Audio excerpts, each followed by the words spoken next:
training. We are here. And I'm sure you're going to training.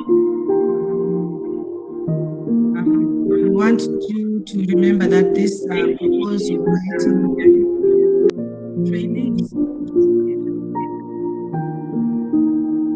University of Eduardo Mondlane with support from World Bank.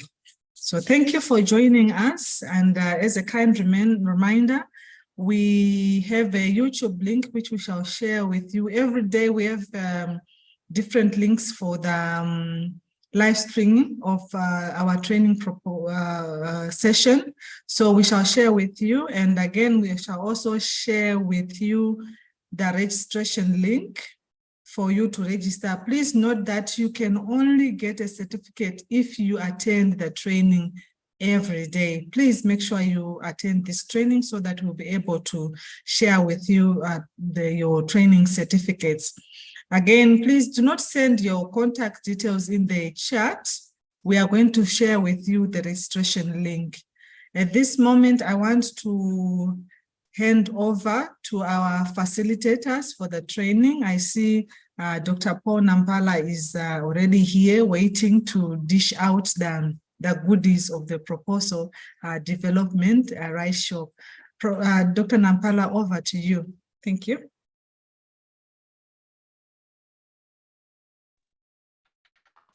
Thank you very much, Dr. Rukarwa.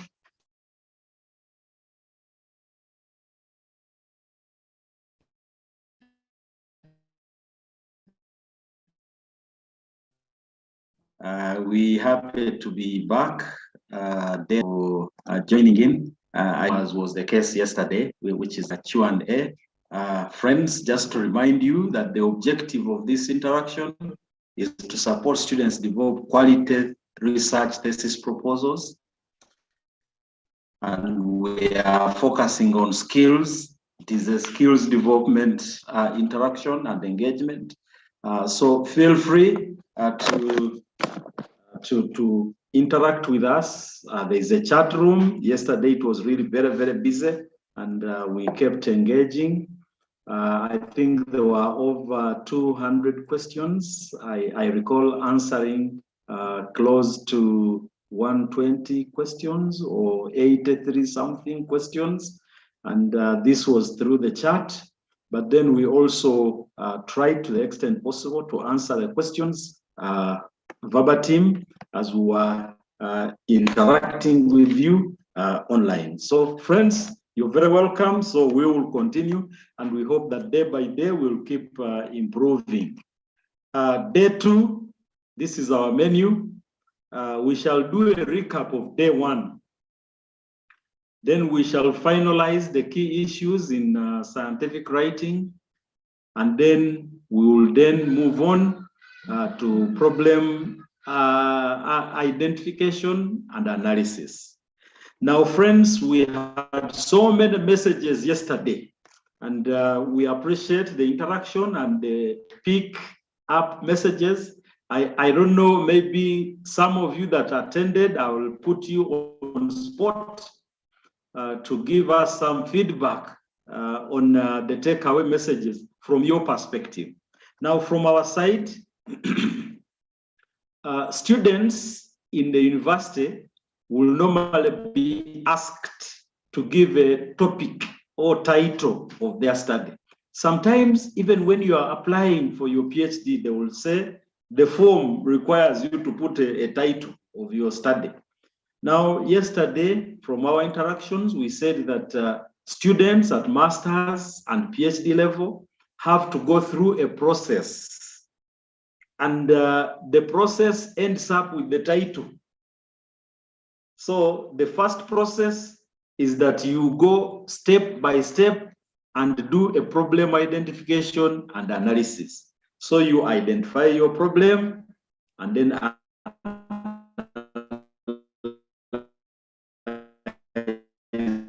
problem.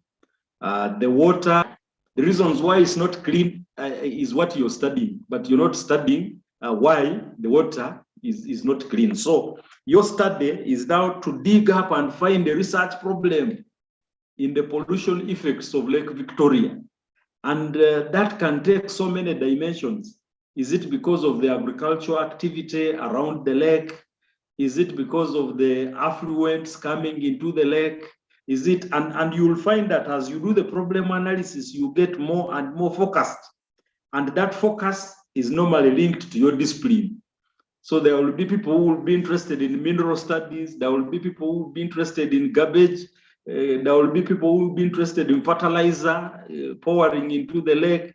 There will be people who will be interested in sewage. And so you can see that there can be so many studies around the problem of pollution of Lake Victoria. And so you cannot be the one studying all those studies.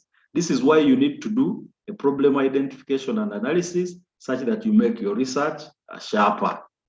Now, as you'll see later today, once you've done the problem identification and analysis, that is where your objectives stem from.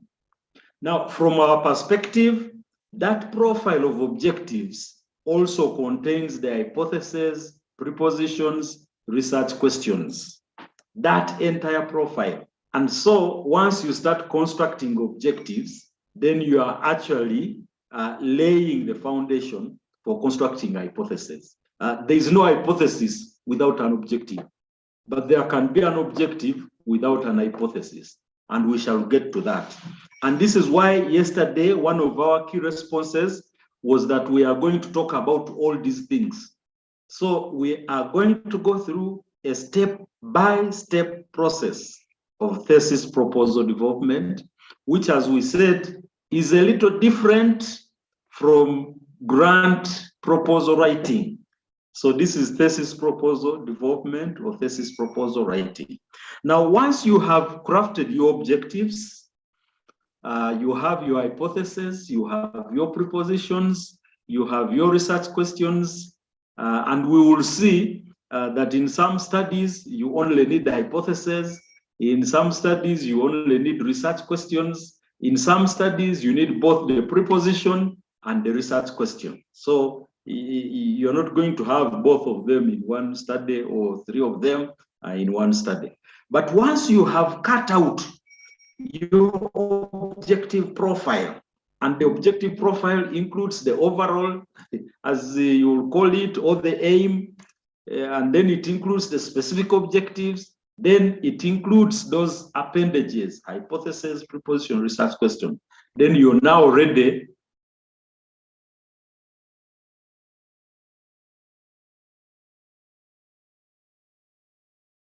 literature.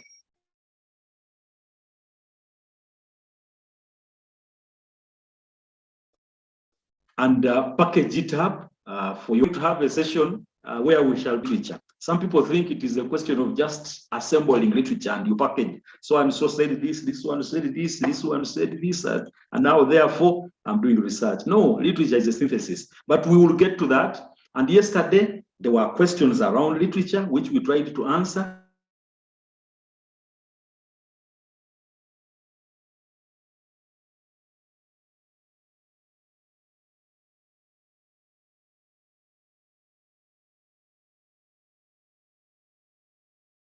We shall answer such questions. We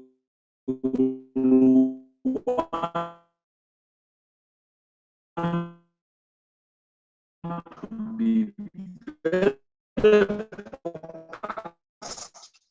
on the agenda for the day. Do the methodology. Now, methodology, and it has so many things. And sometimes it also depends on the discipline. Some people call it approach. Some people call it materials and methods, and so on and so forth. But you'll get the explanations, why it is materials and methods. I remember when we were in the lower levels, in the lower school, we used to say, these are my materials. So you list test tube, this, you just provide an itemized list. But now, those materials are as good as useless if you do nothing with them. So what you do with the materials is actually the methods. And then when you combine the materials and the methods, get the method and its approach. It's a logical, and as you'll see, you have to present it systematically, step by step. So it includes things like nature of the study. We were actually having a lot of fun as we were trying to put up this slide, and we said, but conceptual framework, when you do a problem identification and analysis, you can actually emerge out with the conceptual framework. But then at the methodology level, the aspects in your conceptual framework must feature. And when we review proposals for students, this is where you sometimes get a lot of challenges. So at the objective level, at the literature level, they have constructed a conceptual framework, you have variables linking, but when you go to the methodology, the methodology does not answer the variables that are presented in the conceptual framework. And this is not common with the experimental studies. It's more common with the social sciences. But because of university guidelines, sometimes even in studies that are biological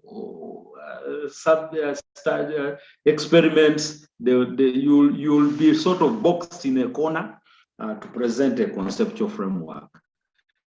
And we'll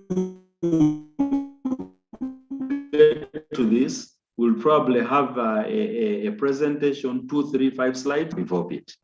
But under methodology, you still have things like research design. And I think this is your bread and butter because this is taught across board in all courses.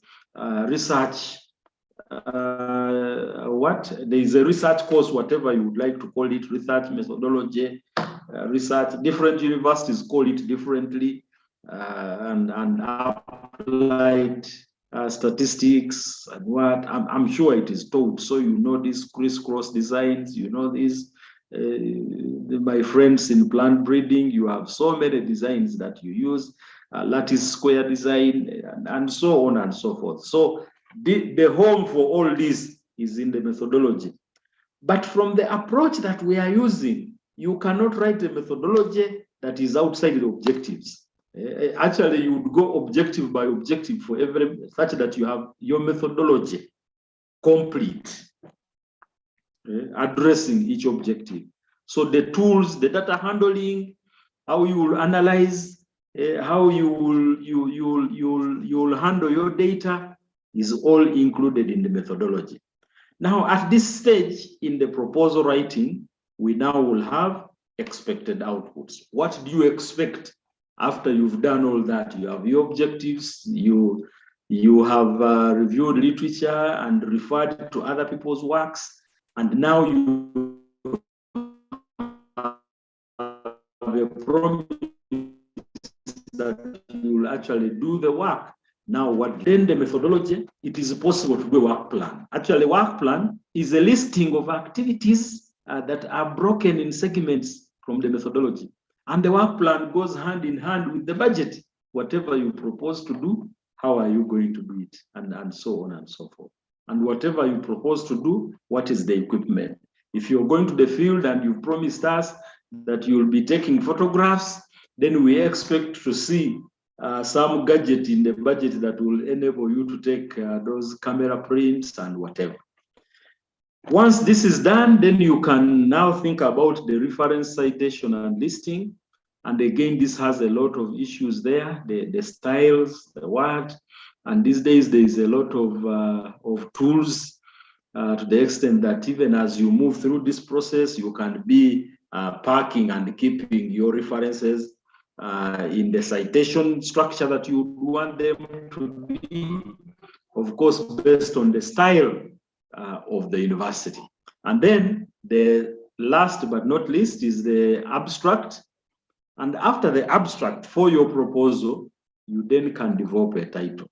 We had quite interesting discussion on this structure, and we realized that the title is actually a name, and you can only name something that you know completely. And so these are the steps. We also would like to say that although these are the steps, the presentation of the document is sort of upside down. As you know, you will have a title page and then your supervisor or whatever, the time frame and so on, and other wording that go with it. Most universities will say a proposal presented for implementation of MSc research has never been presented anywhere, and so on and so forth. Yeah. So friends, this is what we have as the steps in developing a thesis proposal. I think there was one professor from the University of Nairobi who actually said that, yes, this makes a lot of logic. And so it is a logical approach to thesis proposal development. When you don't follow this logical approach, you get a lot of back and forth. This is where you see that even at time of defense for your thesis, once it has come back from external examiners, you will find a radical change in the title, because the examiner will justify and say, you know, this proposal does not talk about this thesis does not talk about characterization. Nothing was characterized. But then the title is characterization of genotypes and what, and so on and so forth. So, but when you read the content, there is nothing, characterization. And indeed, data and justifications from academia are sometimes very, very clear. So if I tell you there is nothing characterized, then you will not insist that you characterize it. So I will propose a change, and the change will be baptizing the content. What is the real content? I am saying that you did the work and it is okay, but the name you gave it is not the rightful name. Friends, colleagues on call, would like to open this up briefly for 2, 3, 5 members that attended yesterday. It is possible that there may be people here that did not attend. We would like to also comfort you that yesterday was providing an overview. So we talked about many things, some of them, if not most of them, the obvious things that we know. And so you did not lose much, you'll still catch up. Today, we start with the gist of the matter, problem identification. But also we were advised to close by 5, and there were a set of slides that we had not yet gone through in terms of the key issues. And so we would like to start with those slides, then we move to problem identification. And cognizant of the fact that we will be clear with the request that we close by 5. But over to you, colleagues. If anybody has their hand up, please feel free. If you don't have a hand up, you can also do it the other way of simply unmuting and saying that which you want to say. Please. We have Madeline.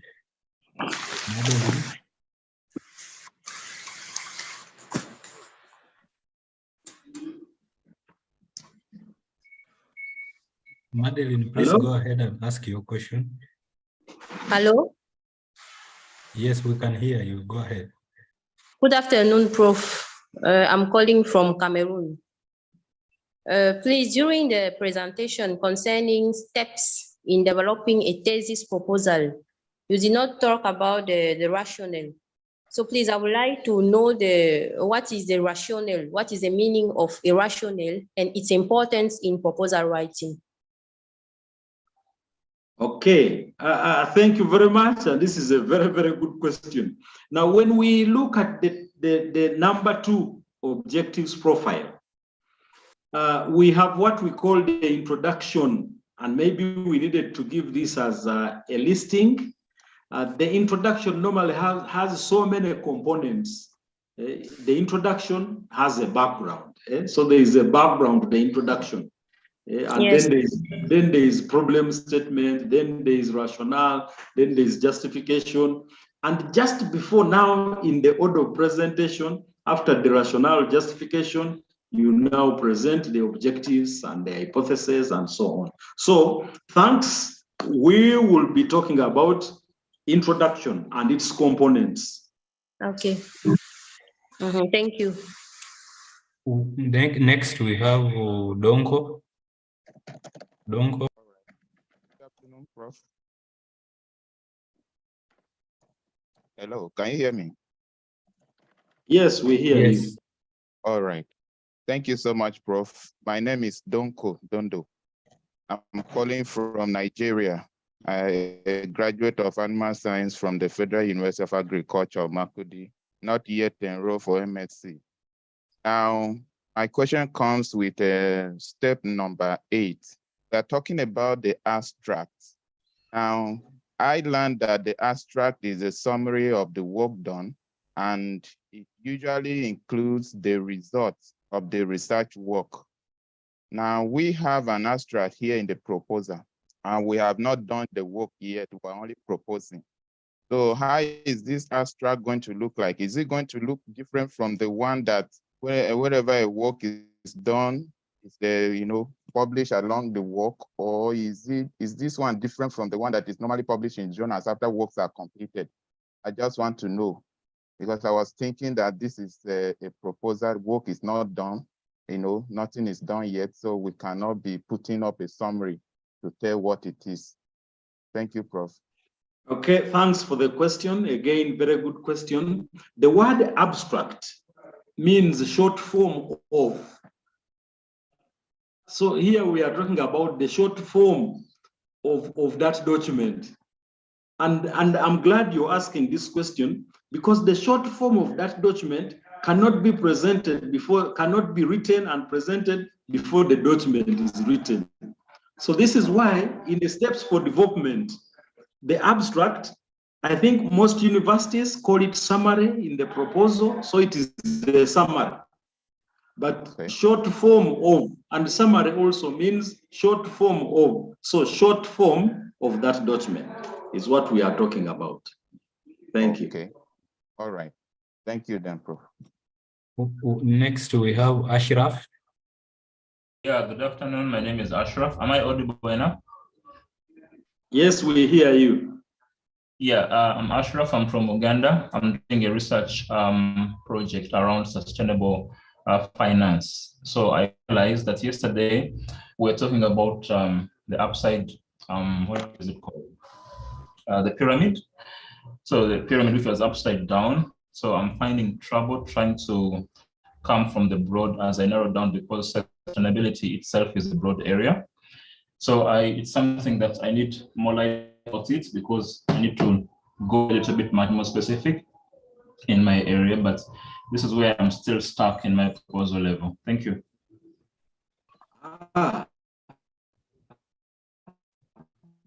The inverted pyramid in writing. The best way to get it is that you start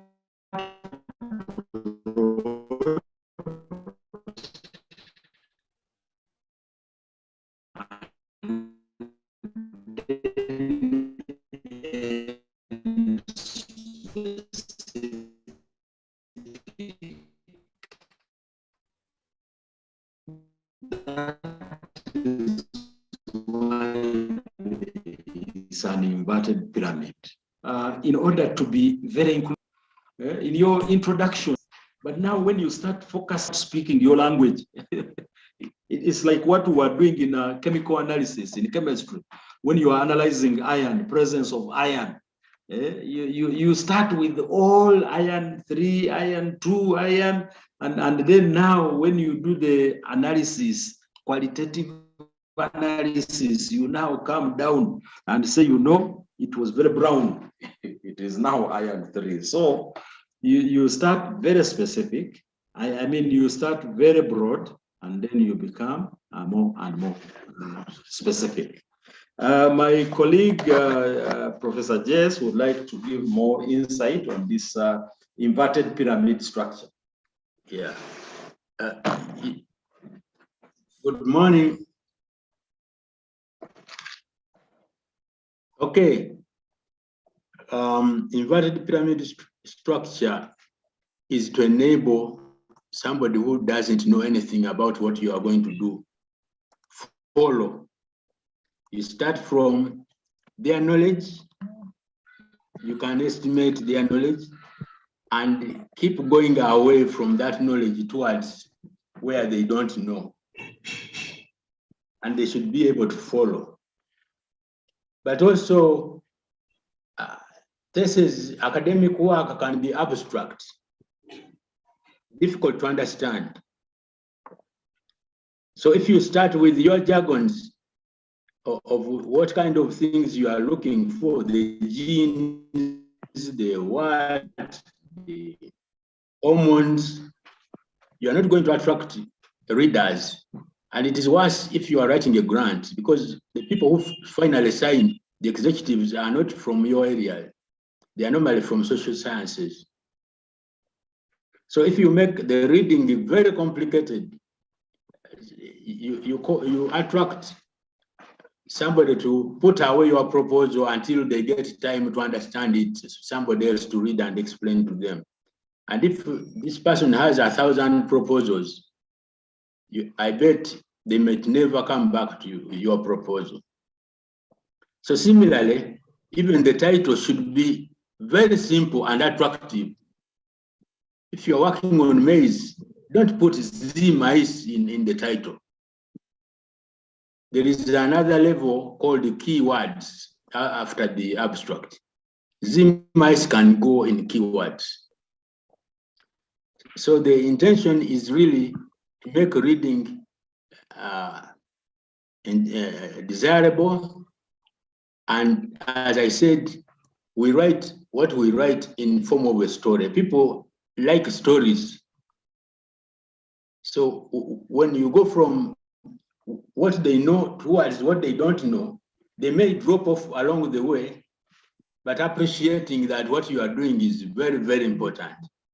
But if you start with what you are going to do, you shut out a lot of people who are very important, and they might think this is just an academic exercise. Even when you go to the department and you're defending your work, you may be a virologist, but the agronomist in the defense, the chair of the defense could be the head of department is from extension. So everybody needs to understand what you're talking about. So I projected the pyramid for us here, and we just drew it simple on a flip chart. But this is what it is in writing. You have to start global. You start broad with your introduction, and even the proposal. You know, in the introduction, you're very broad. You're addressing many things, but you finally crystallize down to what you're working on, which is now in literature. You will say so many things affect crop productivity. The biotic and the abiotic factors. And then now, if you ended with abiotic, that tells us you're dealing with abiotic factors. So you see, among the abiotic, A, B, C, D, but among these, this is the most important and pressing. It is most important and pressing because there has been limited research on it. Now, in your literature review, we don't expect you to go to the other biotics. You now deal with the one that you introduced in the method, in the what? In the introduction. Similar to the materials and methods, you now become more and more focused. Among those, if it is weeds, which weed are you now dealing with? So you drop all the other weeds. So in the output, you're becoming more and more clear. In the budget, everything is clear. Then your action plan, what you're doing, your activities are clear. And then you have your references. So we had this, but we also tried to demonstrate it here in the writing process. You start with so many things, and then you now end with a very, very specific issue. Maybe it's one more question. We had said 5 questions, so I think we have dealt with 4. So one more question, then we push forward. If there is no additional question, I think we can now close the questions. Moderator, is there any hand? We're going to answer the questions in the chat room. We're going to type, but we wanted to be interactive. We have Aaron from Rasak. Yeah. Good afternoon, Prof. Good Good afternoon, Prof. afternoon. Good afternoon, Razak. How are you? Yep. I'm great. I'm a PhD student from the Federal University of Technology, Akure, Nigeria. Yes. My Okay. question is the literature review. We've been Yes. made to realize that under the literature review, there is the theoretical framework, there is the conceptual framework, there is the analytical framework, and the empirical framework. But under your subtopic here, it was classified under the methodology. So that's what I'm just asking. Is the conceptual framework part of the methodology? Well, the conceptual framework, simply put, is presenting different variables that are telling you that the situation we are talking about is like this right now. In the middle are the interventions we are proposing. At the tail end is what we expect to see when the interventions are presented. So where are you at? Where are you coming from, and what is the direction, and what do you expect? Very simply put, that is what the conceptual framework is. And sometimes the conceptual framework beefed up can move to what we call the theory of change. So all these things are really semantics. When they are telling you empirical framework, they are trying to tell you evidence, because things are empirical research. They are telling, show us the evidence. So you're only enriching your literature with a framework that shows that, you know, this group of authors in this category have said this and this. It's like you're presenting a summary, sometimes in a diagram, a schematic presentation of your literature review. So all these are semantics, and they vary from what faculty to faculty. Sometimes a different faculty, what you see in the faculty of medicine will be different from what you see in the faculty of agriculture, or what you see in public health will be different from what you see in geography. They will also vary from university to university. So you present what the university is asking for. So the theoretical framework, you know, the colleagues, especially in rural development, in the development context, we have a PhD in rural development in our faculty, in our College of Agriculture at Makerere, and they will ask for the theoretical framework. So the theoretical framework is saying now, where in the theories is your research premised? Because you're going with the value that new knowledge builds on old knowledge. Yeah, in literature review, we normally say that even the Nobel Prize winners, the giants, they built their understanding on previous giants, and so on and so forth. So what on your research, on which theory is it standing, especially if you're not developing a theory? If you're developing a theory, then we know that you're using grounded research, and so you don't even need a sample. You first need to have saturation before you reach a sample space, and so on and so forth. So this is what they are looking for, that where is your research grounded in terms of theoretical understanding and underpinnings. Yeah. I hope that answers you. Yeah, thank you, Prof. Well Thank explicit. you. All right. Thank you. Yeah. Okay, sir. Okay. And with this, we now would like to start it off from where we stopped. And I will give it away to my colleague here. Yes. I will upload it. You can come and issues.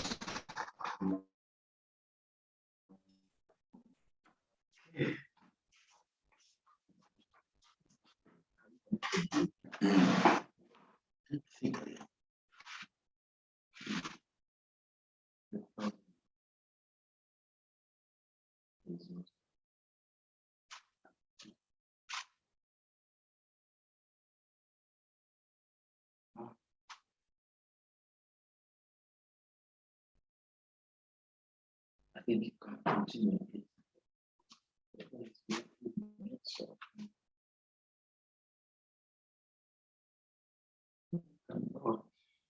You have seen the email.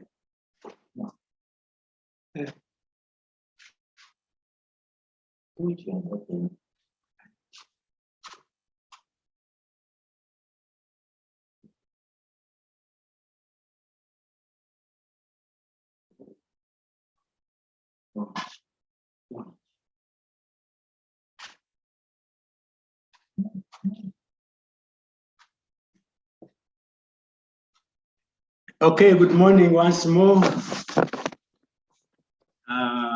Yesterday, we had started on some of the precautions that we should observe to ensure that our proposals are competent. And I think I had mentioned that first of all, we needed to know who is going to read your proposal, the likely people to read your proposal. And in most cases, it is people from your discipline. Therefore, we need to write for them. We need to connect with them because we need to know their knowledge, where they are, and then start writing away from there towards where they are not.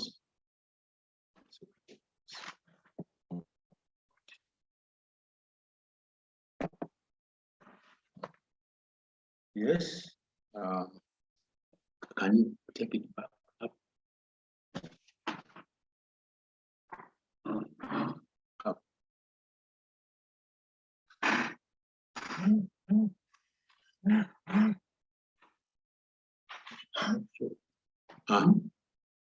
Yes.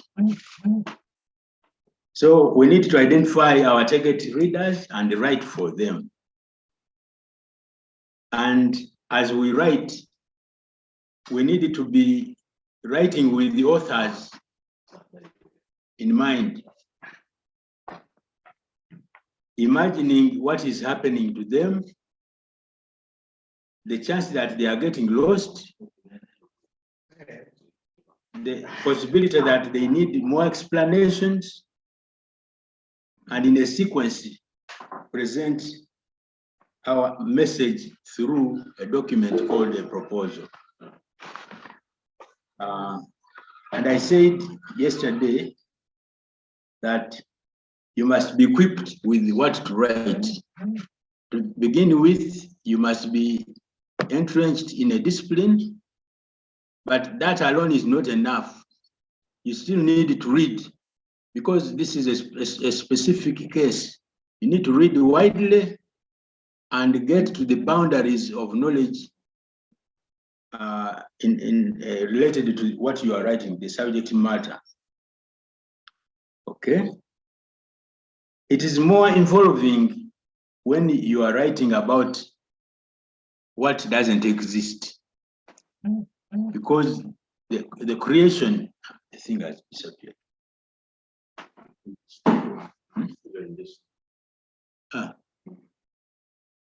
Okay. So there is a lot of reading that you need to do, and that's why we said you need to have sufficient time for doing research. Therefore, I also said that good researchers or good writers are good readers. And as you read more, you tend to have the ability to at least write something about other disciplines, because most of the research we do is integrated. So some of the cross-cutting areas are there in literature, and most of the research we do requires integrated approach. Many people will say, form a team and write a proposal. A team doesn't write a proposal. And that's why we normally have a team leader. And the team leader is not just any person, but it should be somebody who is more knowledgeable in the area to put together a draft and then bring together a team, share the draft so that people in different areas see the mistakes you have made in drafting the proposal, but not wild mistakes. And this is from reading widely. Okay, next.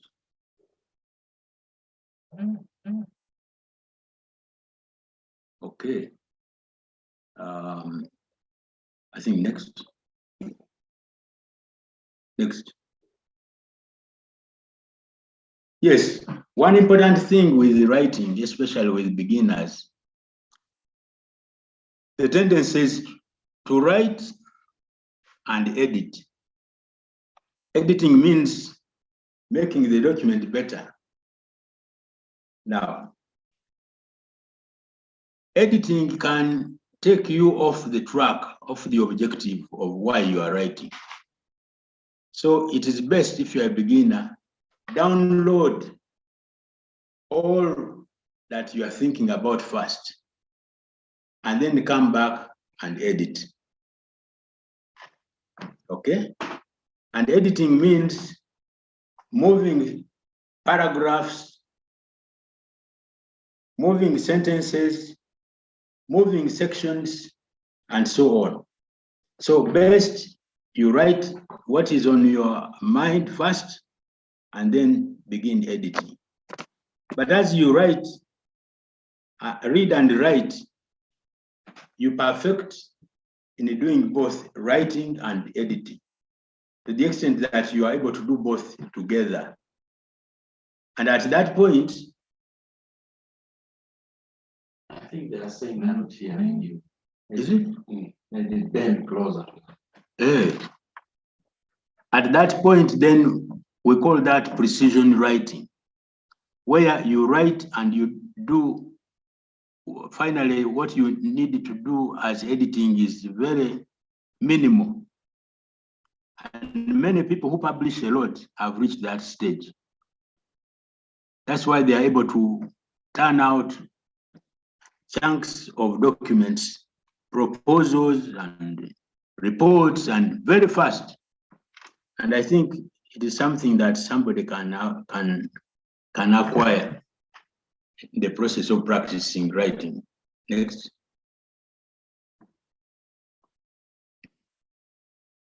Yes, there are some things to avoid or to watch out for or against. Don't use many brackets in a sentence. You can only succeed in making it longer. And long sentences are not good for scientists, as we said yesterday. The capacity to digest a long text is very minimal among scientists. Passive writing is also linked to long sentences. We encourage active voice, active writing. And I gave an example of the vehicle was returned by Paul. And if you start from the end, Paul returned the vehicle. One of the two statements is shorter than the other, although the message is the same. And the shorter and more precise, the better. Okay, so please go ahead.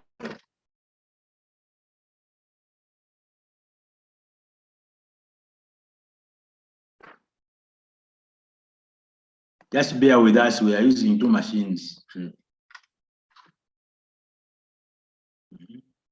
Yes, in scientific writing, you'll find this table, very common, giving you examples of complicated writing and the preferred simple writing. Again, remember, a scientist has no time to enjoy your writing. Rather, they are looking for facts out of your story. Next. We implore you to have later on to go through this table and see whether it makes sense. Okay. Now, in proposal writing, we are writing to convince or to persuade, which is different from newspaper writing. A newspaper does not expect feedback, but in scientific writing, we expect feedback and competition. So in the process of convincing people, we normally have to use extraordinary statements. For example, the situation is precarious. Well, it might be precarious, but what scale do we use to convince ourselves that what you are saying is that serious? In this case, in science, we use empirical data and cite the source. So unless you have empirical data, it might be difficult for you to emphasize how much a problem the situation is. However, we can speculate that the situation is serious, and in proposal writing, that can lead us to a hypothesis. But the hypothesis must be informed by scientific principles, not just something off your head. Again, as you write, it might be tempting to assume that the reader is an expert, even if he's in your discipline. But still, there are certain areas that might be gray to this person. Therefore, present your information completely and in a sequence. Some people write the way they speak. That's very risky because the reviewer might quickly know or associate that writing with your speaking, and therefore form an attitude against you and start undermarking you.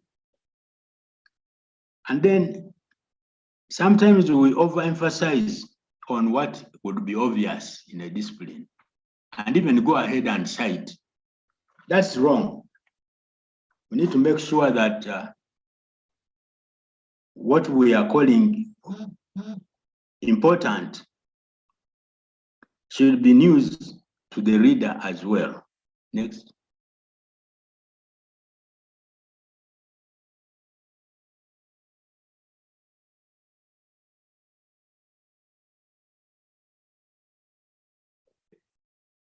No, it's not the end. Okay. Writing citations, especially in proposals, as we justify what we want to do, we sometimes use literature maliciously to say that so and so did this, but the methodology was inadequate. But I mean, if he didn't do it, would you have literature to use to justify your study? So we need to package our justification courteously so that we value those efforts. Maybe they were unable to do it the way you want to do it because they didn't have the equipment then. Some people want to refer to their work, their own work, too much in a proposal. Well, it is good, but it can be looked at as inbreeding. you are recycling, you are working within your knowledge. You are not taking advantage of other knowledge that is available. And today, of course, with the internet, you can search and get lots of information about what you might be thinking is new.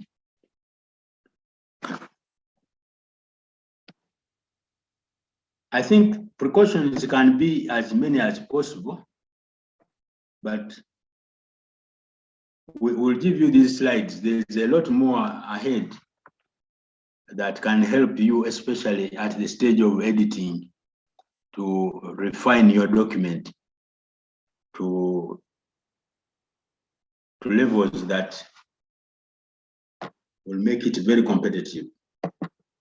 So I request that I stop there. Yeah, like this. Oh, wait. We have a list of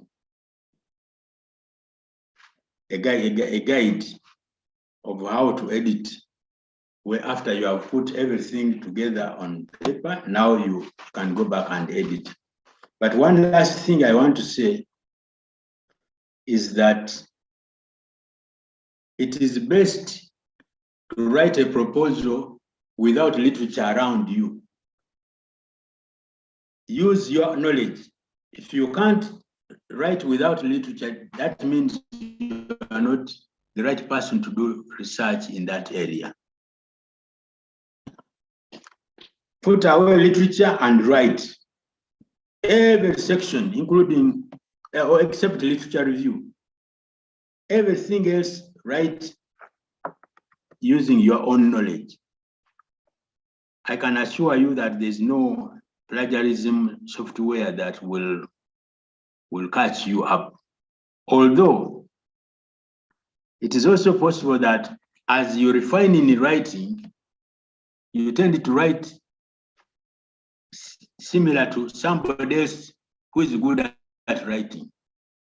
It is possible, but it will not be an overlap. So again, as I said, start writing, envision the whole proposal in your mind and write without literature around you. Presence of literature will tempt you to copy and paste with the hope to revise sections later on. But I can assure you, if you have many copied and pasted things in your proposal, there's no way you are going to arm twist that language, which was reviewed and revised and edited many times. Okay. So I request that I stop here with some of these precautions because they are just too many. And we don't have much time for most of these things. Thank you. So, oh, are there questions? Moderator? Maybe we can ask the participants to raise their hands and ask the questions. There's one hand. Yes, we can allow Emma Mugo.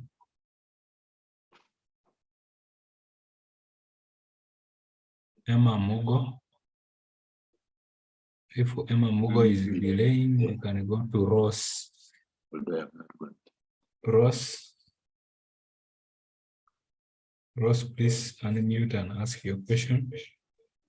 Yes, thank you, Prof.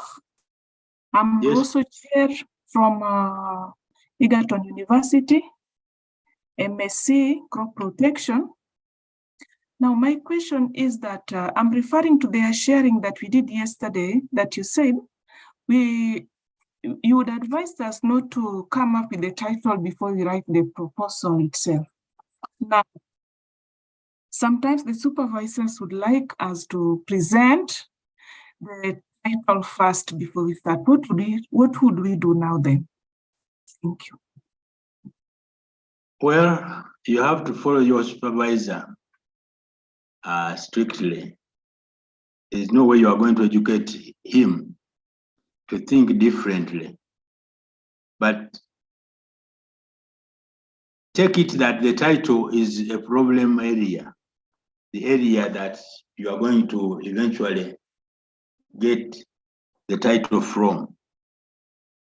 If you were around yesterday, there's one gentleman who said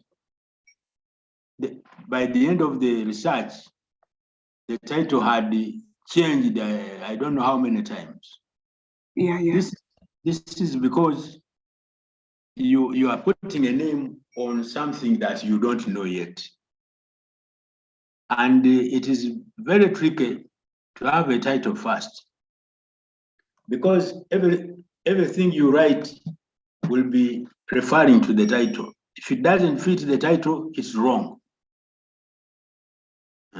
And that's wrong in itself, because you need to have to free your mind to think differently and then find out what to do, then give it a name. But I'm not saying go and argue with your supervisor, because your supervisor is supreme. Follow what he is saying. If possible, use these tricks somewhere else and take him the finished product. Yeah, because we are talking about development. Thank you. So how you develop is not how you present. How you present, yeah.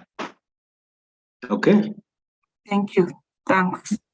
And you can share with your fellow students, and you'll get input that will take you closer to what is expected. Thank you. Thank you, Prof.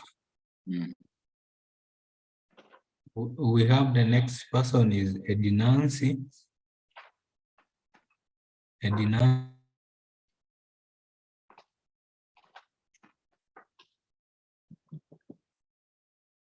Yes, Edinancy. Can you unmute, please?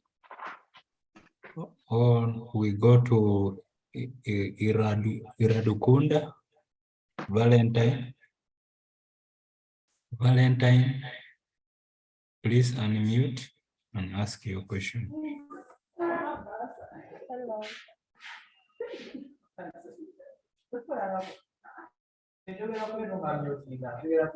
Valentine, we can't hear you. Hello. Edinas? Hear me, Prof. Yes, I'm speaking. Yes, please speak loudly such that we can hear you. Yeah, And introduce yourself, where you're from. I'm Patsaya Ednas from Kampala, Chambogo University, Uganda. And my question was, with plagiarism, you're telling us, because now, for instance, in that chapter 2, we are meant to write according to the existing literature. But you're saying that for you not to vote for plagiarism, you are meant to sit and write alone. That is where I'm getting confused, because they keep on saying, our supervisors, that we should copy from the existing literature. If I'm alone, I will not have any literature. That literature would be from my thinking without considering any. How can I go about that? Thank you so much, and I thank you for the session. Okay, I said don't write with the literature around you. You can read it and then come back and write. What you write will not be exactly the same as what is in literature.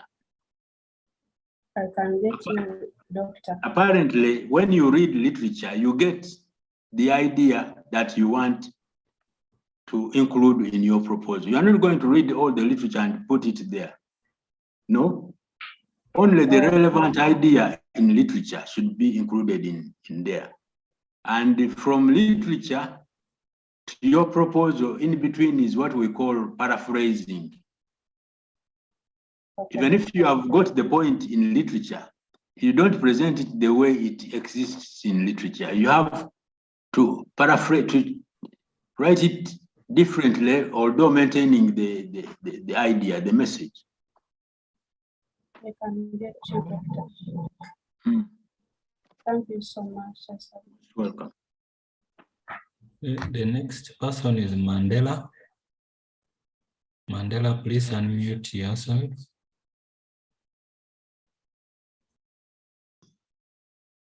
Are you hearing me?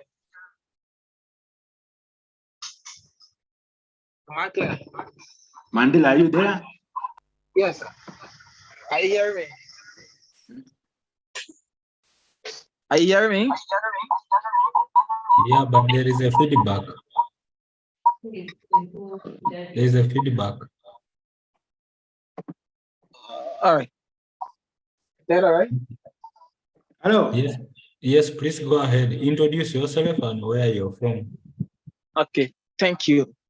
So my name is Mandela El Dolo, and I'm from Liberia, University of Liberia. And I'm doing my grad program in peace and conflict studies. Let me say thank Professor for the presentation. My first question has to do with you mentioned about to do an adequate definition of your purpose and title. It means that you will not be able to do such a research. For example, you mentioned about if you cannot properly define your research title or your research purpose, it means that you cannot go about with that research topic. So is it prudent that we have a specific research topic for a specific discipline? That's the first question. And my next question. Sorry, I didn't get the question. Moderator, Yeah. can you summarize if you got it? You mentioned about Mandela, you can repeat the question for the professor to get it and take note of it. All right. So I said he mentioned about a research topic that is not properly defined by the research individual. For example, if I'm going to write a research topic and I cannot properly define the topic or the purpose for that research, he said it means that you cannot do the research. So I'm asking, is there is a specific topic for a specific discipline if you are writing a research proposal? That's one. Yeah, let me answer that first. I think what I said was that you can't give a title to a proposal whose contents you are not sure yet. You don't have, because the title is the shortest form after the abstract. The title is the shortest form of the proposal or the paper, or if it's a letter, the title, the reference you put are up there. The reader should read it and begin trying to anticipate what he's going to find in the body of the letter. Okay? And I said, if you start by the title, then writing is going to be restricted. Your creativity, your thinking is going to be restricted to the title. Anything that does not relate with the title, you will throw it away. But that might be the direction where the problem is, the priority problem is. So it is better to form the body of the proposal and then find the correct name to use to call it. That's what I said. I don't know whether we are. Thanks. I understand that. Thank you. My next question is, yesterday we talked about a research guideline varies from university to universities. For example, the University of Liberia will have their own research guideline, proposal guideline for their grad students, likewise the University of Kampala or whatever it is. This is my question. Do we have a or can you advise, or there is an acceptable guideline that cut across all graduate programs around the world, just in case if you choose to write a research proposal, do you have an acceptable guidelines that whether it's for the University of Kampala, it's for the University of Liberia, the University of Cape Coast? Once you write a research proposal, is university acceptable across universities? You see, you take science rather than universities. Science is science in whichever university. We learn almost the same science. The principles are the same. And as I said yesterday, fortunately, the structure of a document in science has been given steps and subtitles.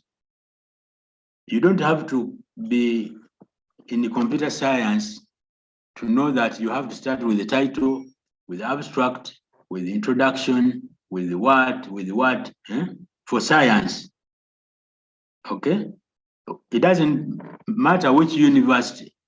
However, the style of writing will have to vary across from university to another. And it will also depend on those who drafted the guidelines. That's where the difference is. For social sciences, you may not have a standard structure like in science. You may have to create your own structure, which I think is good, but more difficult and time consuming. Hello, Mandela? Yes, Prof, I think. Mandela, has the question been answered? Mandela, Yes, sir. Yes, has sir. your question been answered?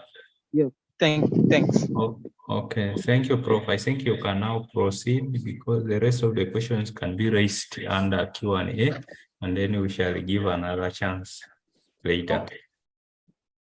Okay. Prof, you can put your presentation on presentation mode. Okay. Where do I? This is there. You have to.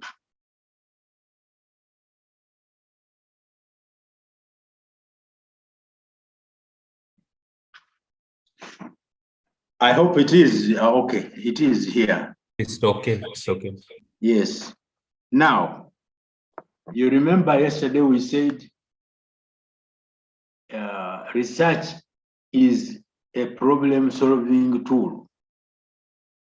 And the problem might be existing or anticipated in the future. Writing a proposal on a problem that is existing is much easier than writing on an imaginary problem. Unfortunately, I don't know whether it's fortunate. In Africa, we just have too many problems.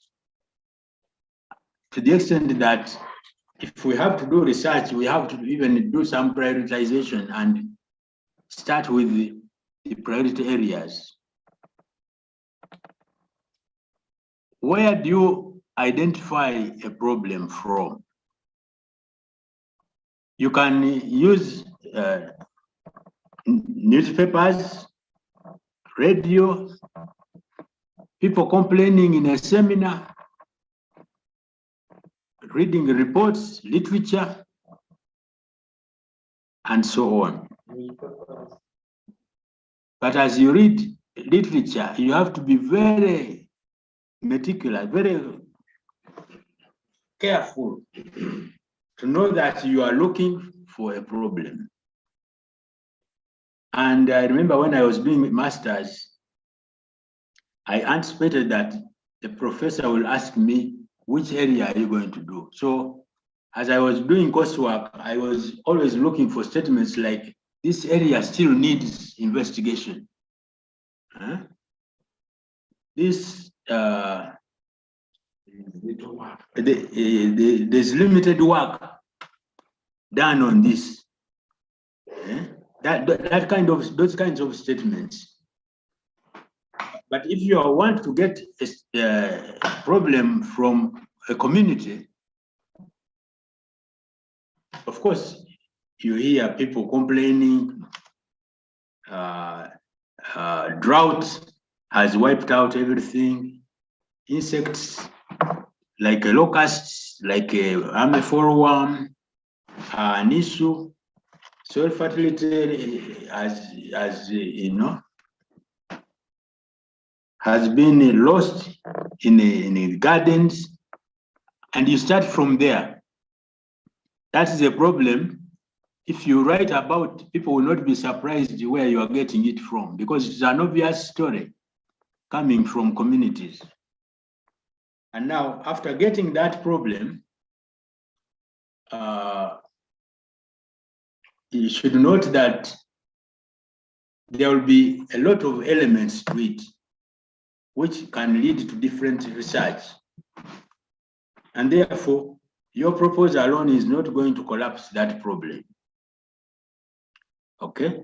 So, ideally then, we need to cut this problem or to enter this problem and look for certain things that will lead us to what we should work on as research.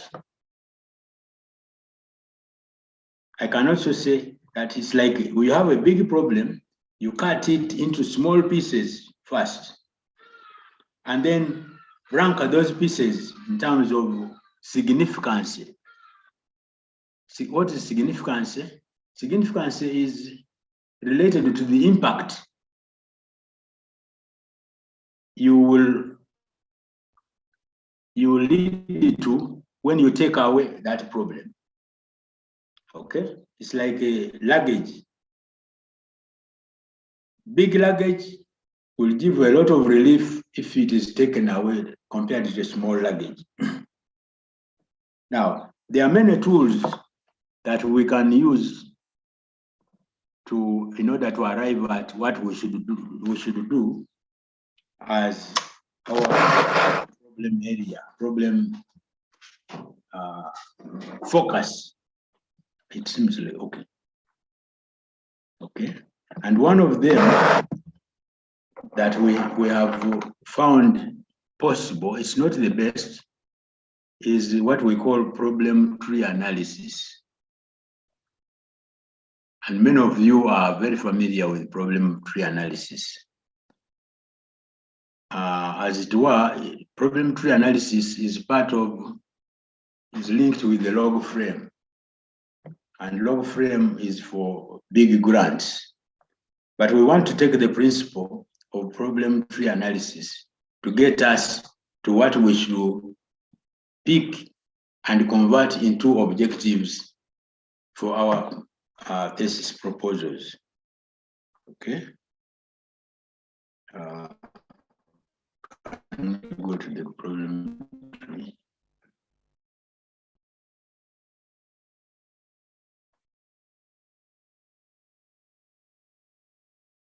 Oh, okay. Problem tree is like a mind map. You map the big problem. As we said, something like a drought has devastated whatever. Okay, so you map out, it has devastated this, that, animals, and so on and so forth. Okay, and now we want to cut animals in a section, cereals in another, and eventually come out with which is most hurt or devastated. But it might be seriously devastated, but may have no significant impact on, say, the economy or socioeconomics. So at the end of the day, we want to do something that will translate into socioeconomic impact. Okay.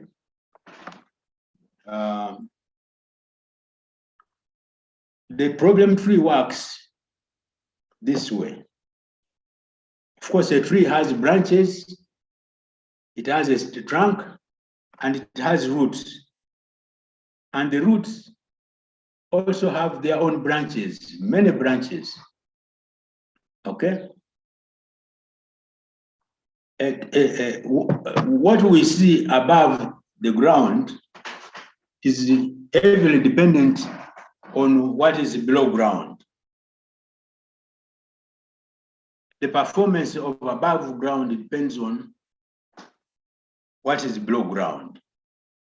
So what we see as a problem above ground can best be solved by going inside below ground and tracing to see where the problem is coming from within the roots. And of course, it might be coming from several roots. But again, we do ranking to see which root is contributing most to this problem. And I don't know whether you've heard about the 2080 relationship in project planning. 2080 relationship, that 20% of the causes of the problem can result in 80% impact on the problem. So if we can identify the 20% and work on that, we will achieve 80% impact on the problem. Okay?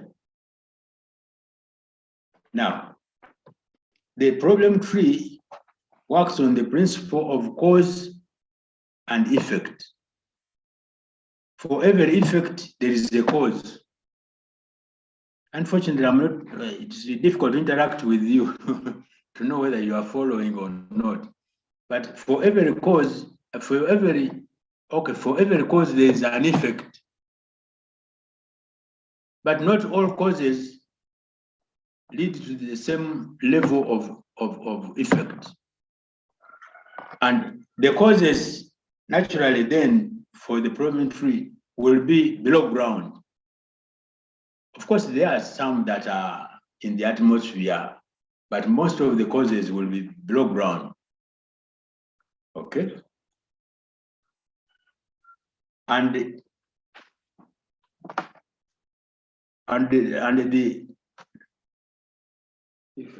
effects will be in, but the tree has not come. The effects will be seen in the branches and the leaves and whatever, and the trunk. Now, naturally, as researchers, we always want to see the problem solved and it disappears. But if we start by solving the problem from the branches, it's unlikely to make impact. And that's where actually most of the non-researchers operate from, like NGOs. If there's no food, get food from somewhere, give to people. If there's no water, sink boreholes or supply water harvesters.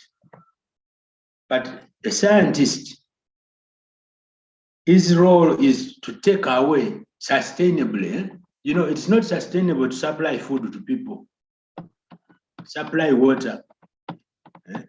Rather, scientists do something else. They look for where the problem is coming from, address that, and the problem will go away.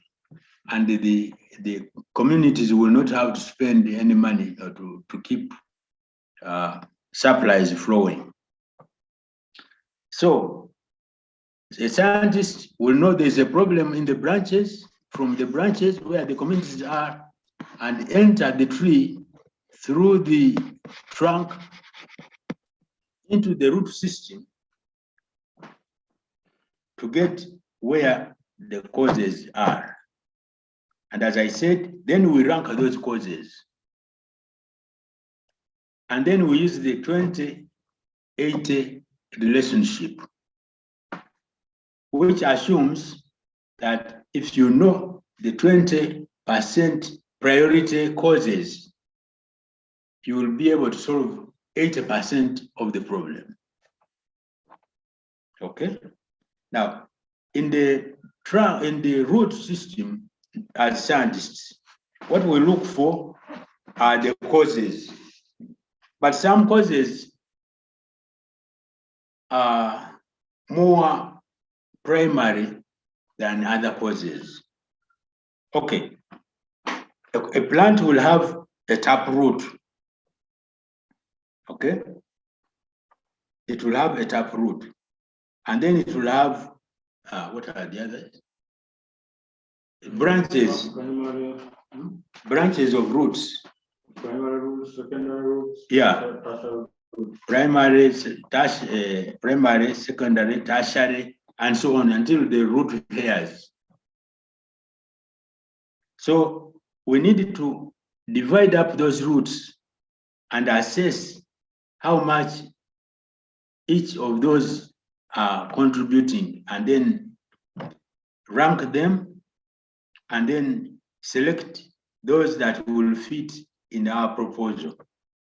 Okay, you go to the next. Next.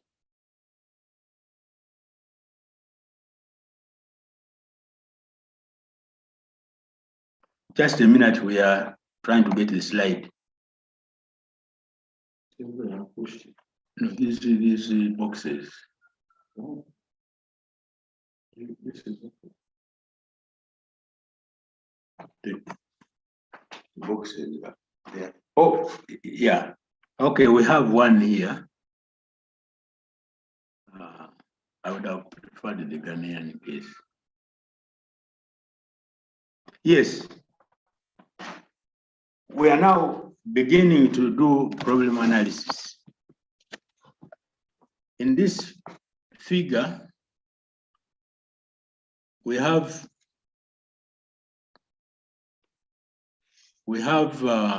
okay, up in the trunks, we have reduced productivity, increased demand on health services caused by increased mobility and mortality, caused by an outbreak of cholera in Kumasi, in Ghana. Okay, so up there, if you take those first boxes, those are the effects, the leaves, the branches, and whatever. And now, next, we have the trunk. And then we have a dotted line, which is marking the ground surface. And so below we have the roots. Okay? Now, we need to analyze the cause and effect from below ground until we reach the causes that are called primary causes, beyond which there are no other causes. Okay? So the first boxes are causes, but then below them, we have causes which cause them. So they become effects of the next cause, a layer of causes. And we keep dividing up these boxes by answering to the question is, the question, what is the cause? What are the causes of this effect? For example, poor sanitary conditions. What are the causes? We'll get a layer of causes. And then we take one of the boxes, each of the boxes, and ask ourselves, what are the causes of each box? And continue asking that question until we don't have an answer. If you are working with for example, plant breeding, you might start with the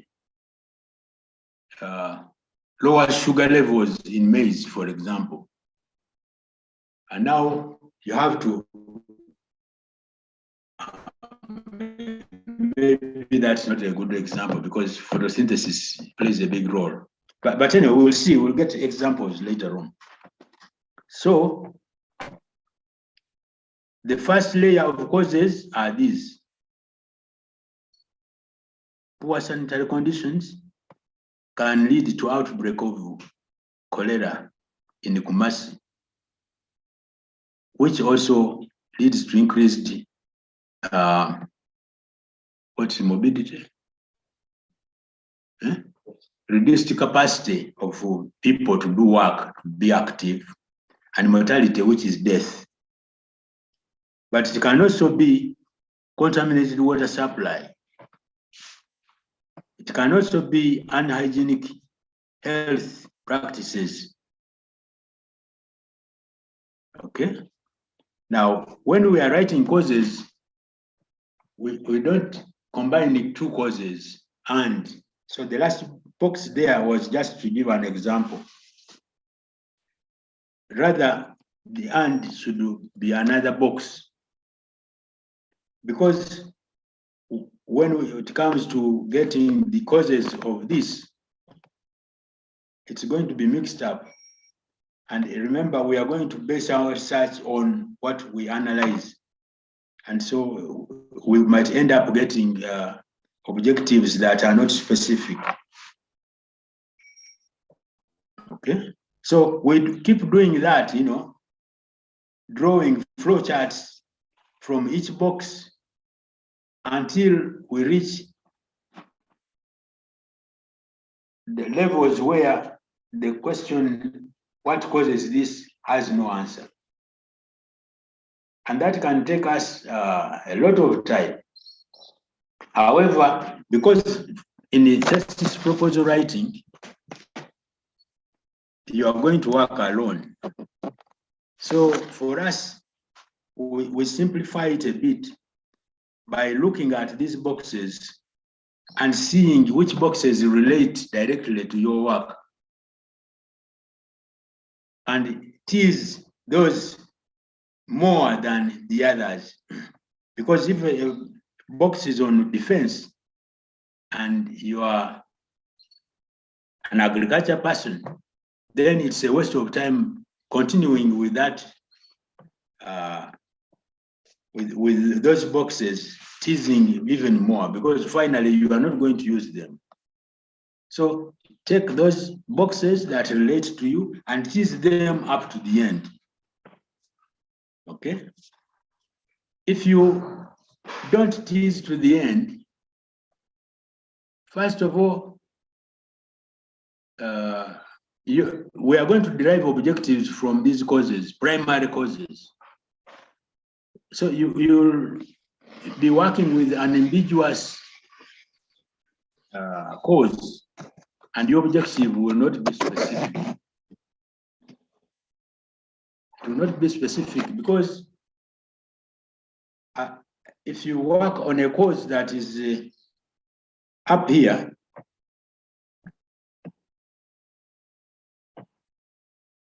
the effect of these other lower causes will still manifest.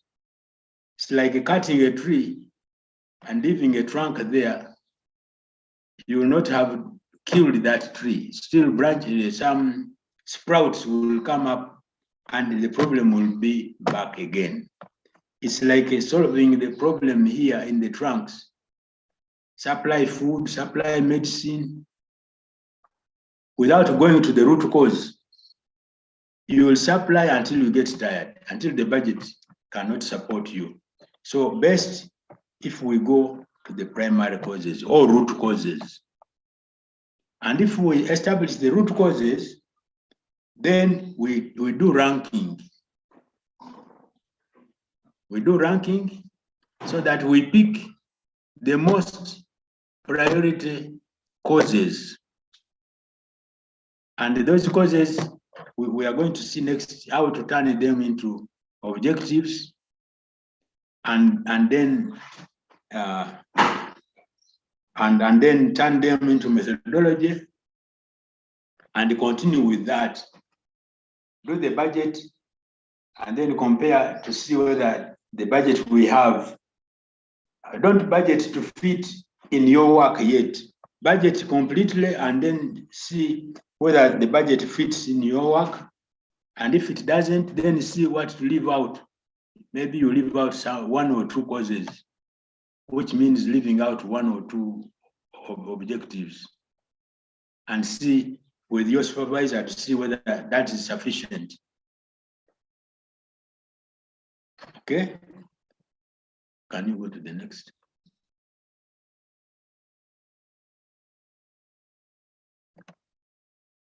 Yes. Now, this is a mirror image of what we have been talking about. However, it is called an objective tree. The other one is cause and effect tree. This is objective tree. And the objective tree is based on the fact that it is talking about the end point. If the research is done and done successfully, what are we going to get as effects? In other words, if we remove this and this, we are going to get tourism restored. Of course, if a country has a disease like what was the disease in Congo?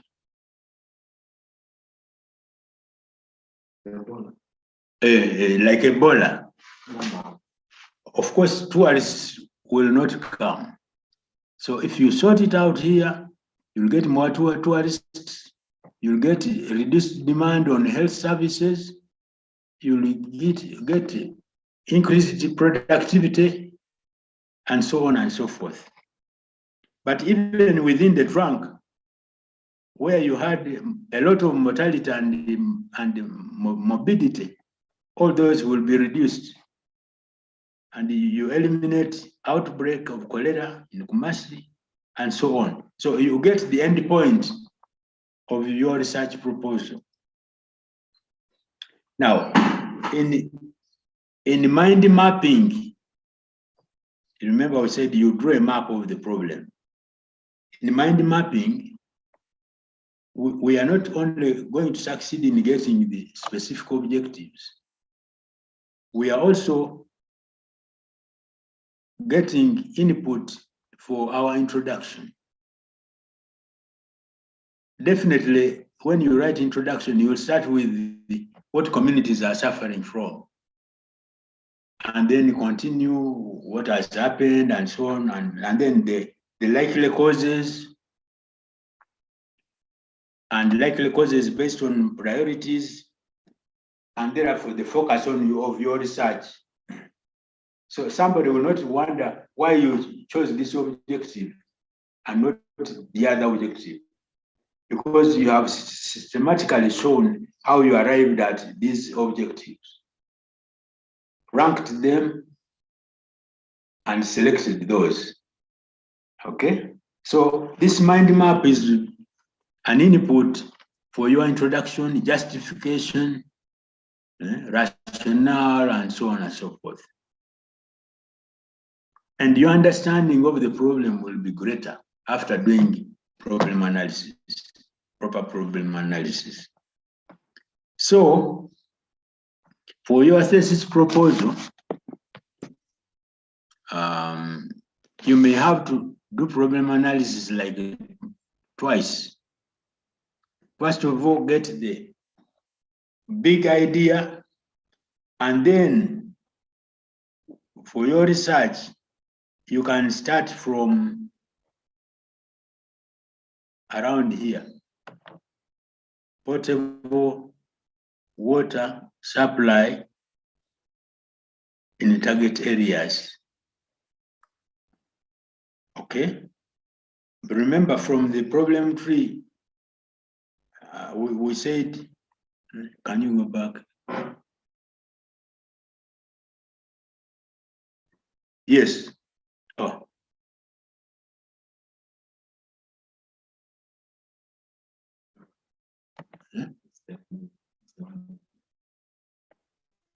No, I wanted the opposite of the objective tree for Kumasi. This one. Yeah, this one. Okay. So this is the box I was pointing at in the other. The output of this is increased potable water. Potable water is drinking water. It's water cleaner than tap water, maybe. Okay. So you go to this, from this problem to the other one as an answer. Can you go? No. Yes. Potable water supply in target areas increased. Now, if you do a whole problem tree and get primary causes of all whatever, that will take you a very long time and it will be complicated. So what we would suggest is that you do a second, problem tree, starting with this as the effects. This,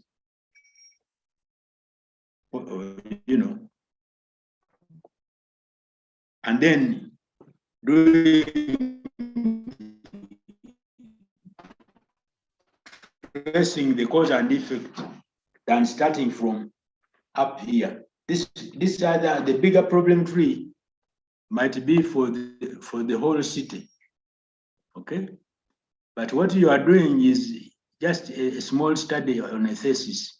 Just take this as the effects, these effects, and start from here going downwards. You will reach the primary causes much faster than if you considered these as well, these boxes which don't concern you. Just take this and tease that one to as much as possible. And please end with the no answer to the question, what causes this? Okay? But as you tease, you might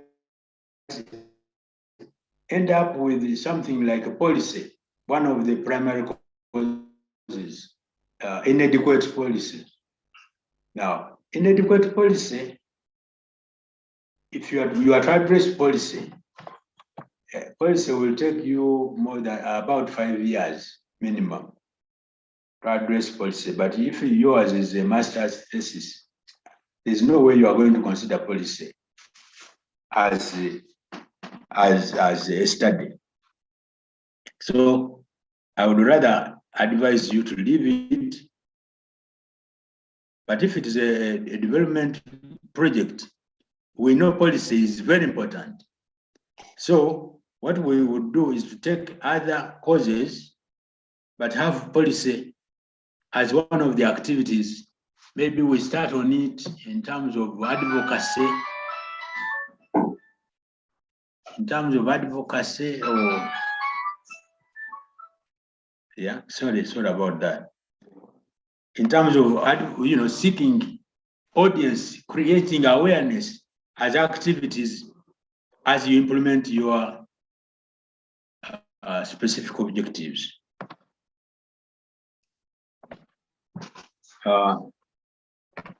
We have quite a number of problem trees, and we are going to share with you.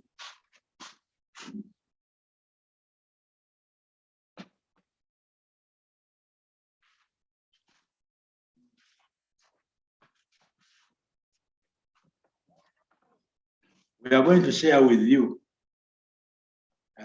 examples. Some of them are very complicated, but what we want is to take out the idea and use it, because it is, the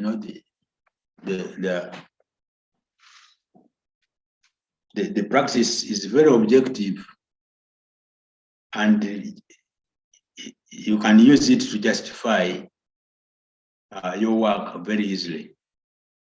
Now, some of these things we are doing are not going to be part of your thesis, unfortunately. We do it to get an output and further our work with the output. So problem tree analysis is going to help us to write an attractive introduction, and also get us to the point of developing objectives. And so those are the two things we want. We want an introduction and objectives. After that, we take away the problem-free analysis. Okay? You can put it as an appendix, showing how you got whatever. But many people don't consider appendix as part of the proposal. So, can I pause for questions? Because we are going to give you this as homework. We cannot do it in session because of time.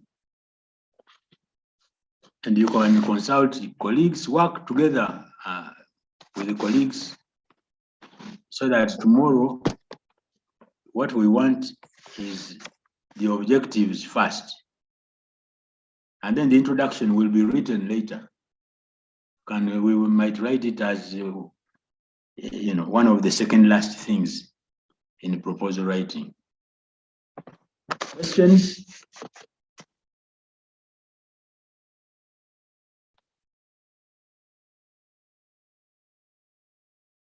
Hello? Hello? Yes, Prof. That silence was scaring us.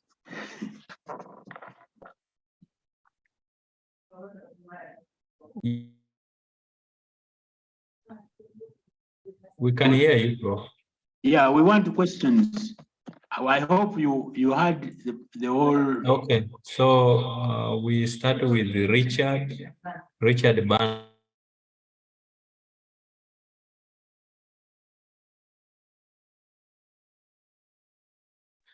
Prof, I think you would also go through the Q&A and then you respond. There are many questions in Q&A and you first respond to those also.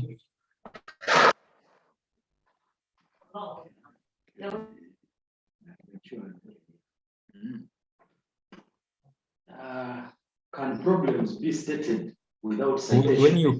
When you click on Q&A, you will see. Yes, we are there. We've seen them. Can problems be stated without citation? You see, a citation is used in order to strengthen what you are saying. A citation helps us not to present what is already presented somewhere. So once you say so and so 2010, that means if somebody wants information on that aspect, he or she goes to that citation. Okay? And citation brings what you are saying into the context of existing information, knowledge, or literature. It makes it more real if the cited work was professionally done. So it's necessary to use citation, especially in proposals, because you don't have facts yet. I don't know whether I have answered.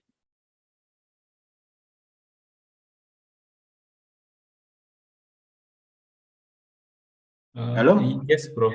Please go ahead.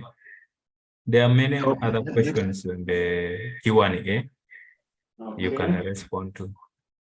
Is it advisable to do the same project one did in undergrad level, at postgraduate level, especially when the problem has not been solved at the period of your research? Definitely, if the problem has not been solved, then and you have new approaches that promise deliverables, why not? That's why you remember I said you can get the problem from existing literature, and many people who do development proposals of projects, even research, at the end of the thesis, you put future research, and some people ask for it, future research areas. So if you pick those areas, or one of them, you can write a proposal about them, because somebody has said there's need for research on those areas. So it is correct, you can do that, but not to repeat what you did. Because repeating what you did, you can only expect the similar results or same results.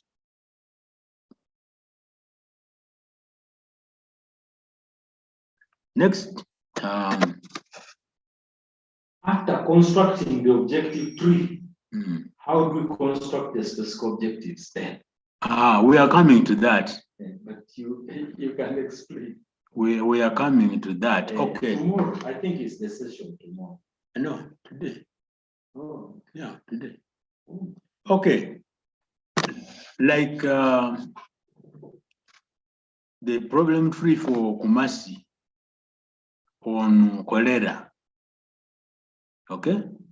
Supposing one of the primary causes is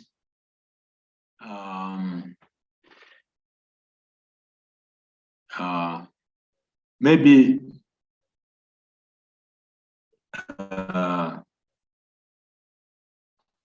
like emergency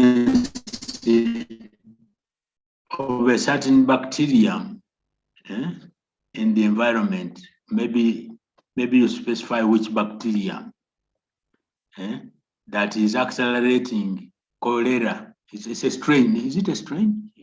A strain of cholera that is new, that is not responding to certain management controls. So if you ask yourself, the issue is not the emergency, but the problem is that new strain of cholera. Okay? Now, that is a cause, emergency of new strain of cholera. Now, turn it into a statement as if it is going to, something is going to be done on it and exterminate it. Okay? So, for example, develop a strategy or develop a procedure for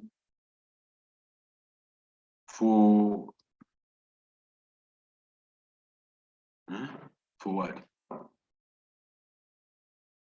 I said there is a new strain of bacteria, cholera bacteria, which is failing, which is accelerating the occurrence of cholera. A procedure for identifying the strain or diagnosing. Yeah, it could be develop a procedure for diagnosing that type of bacterial strain. It's not a very good. You start with that procedure. Okay, develop a procedure for controlling. But even controlling, we need to break it down. Controlling. Develop a procedure.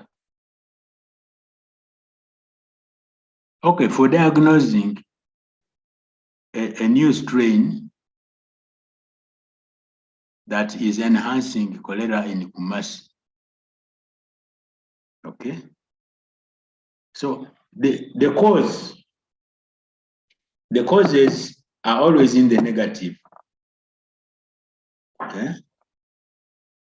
A cause is in the negative. When you state it in the positive, it becomes an objective. Okay.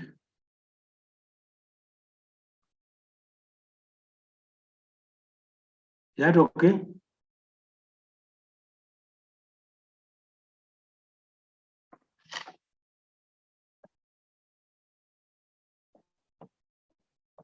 Hello? Yes, Prof. Yes, I don't know whether Yes, is that have you responded to all the questions in Q&A, or you want also others to ask? There is another question here. there are some more questions. When Okay. doing prioritization of root causes identified, what do you base on to rank the root causes? Ah, okay. What do we base on to rank the root causes? As okay, we can use the significance, that is the contribution to the effects, which is connected with the impact. So the significance, the budget needed, the significance, budget needed, time.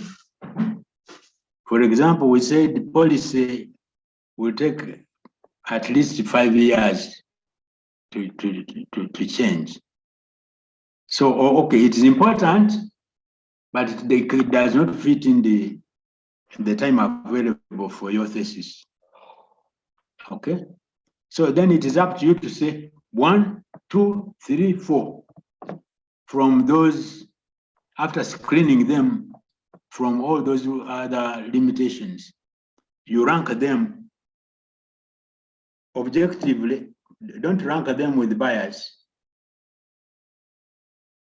Okay, and maybe I can say this also.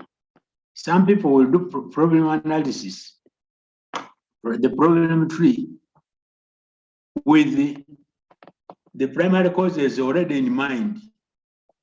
So they put the primary cause there when actually it did not come from the analysis. Yeah, and that's wrong. In the end, your interventions, your recommendations are not going to work. You have to have an open mind and do an analysis openly without bias, and then select them, rank them based on significance, which is a contribution to the effects. And sometimes you can translate it into socioeconomic benefits, urgency, and the fitness in the budget available and time.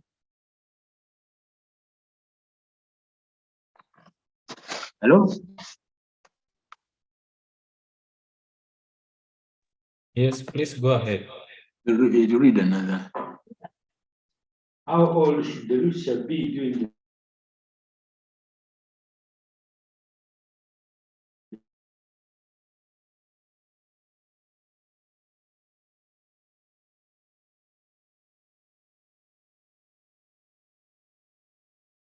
literature be? I think as old as there's no other new literature after that. But preferably, if there are many pieces of literature, we consider the latest, maybe 3 years, can be old. For example, in the area of biotechnology and what? Where work is coming out all the time. If you delay to publish, somebody will publish results similar to yours, and yours will no longer be news. But if we are talking about the person who invented electricity, for example, Of course, others have now invented the solar and so on and so forth. But if it is the other conventional electricity, the year that it was this invented is the year of citation. Okay. And many people, of course, you have mentioned literature. Many people are going to cite users of literature and not the original founders of that principle. That's wrong. Because if you read an introduction and somebody has mentioned electricity, and you cite that in an introduction of 2021, that's wrong. Rather, the person who has cited is now directing you to where you get the original information and cite that.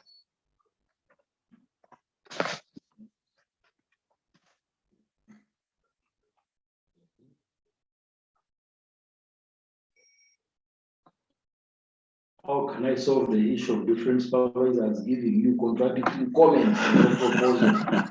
Whom should you follow? That how can I solve contradictions between supervisors? Whom should I follow? I don't know whether I have an answer to that. Rather, if you can cause them to meet and you meet and discuss, that would be one way. The other way is cause a seminar. Give a seminar and invite supervisor and other people. Other people will change the supervisor's views. They will help you to change the supervisor's views. Otherwise, I really don't know how you go about that. To do a pilot study for your proposal before you go to the field in order to measure the viability of your research. Okay, that is it. In order to do a pilot study, I don't know whether I should call it, maybe baseline. Pilot study before you do the actual study. That is normally baseline in order to be sure about what you are talking about and what exists in the field first. But that means you are still at proposal writing stage, because the information from the field will help you to refine your proposal and make it feasible at an implementation level. Yes, it might be okay, assuming you have the funds. So I think it's okay. What is the relationship between academic proposal and business proposal? What are the silent features of the research type?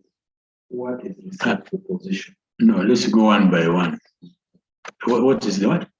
The difference between academic proposal and business proposal. The difference between an academic proposal and a business proposal. We don't want to assume that business is not academic at some level. It is also academic, but maybe we are talking about applied. And if it is applied proposal, then that's a development proposal. It's not research.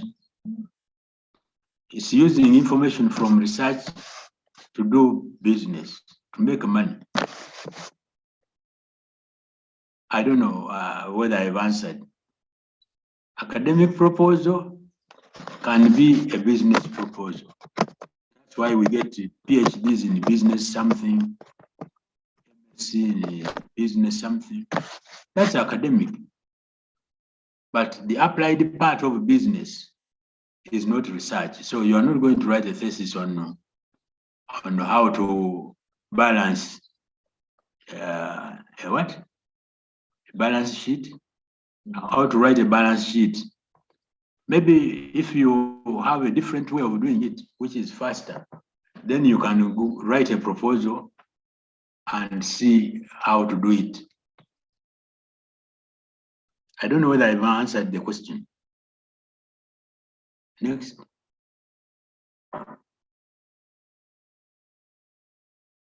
Is it bad to use AI tools for paraphrasing? I think we had this question yesterday. Okay.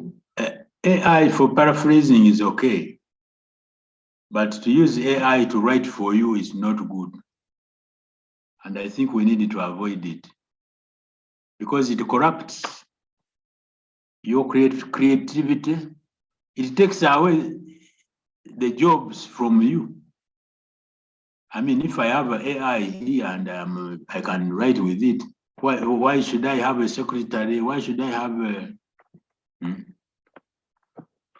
It corrupts you. What does it mean when I'm told my main objective does not match my topic? What does it mean? Yeah. It means just that. It means you have not understood the problem very well, and you have not developed your objectives following certain procedures, acceptable procedures. That's what it would mean. Can we use other fields like education, COVID-19 as learning examples instead of cholera and mass? But you can substitute. Yeah, you can substitute cholera, you can substitute COVID. Yeah.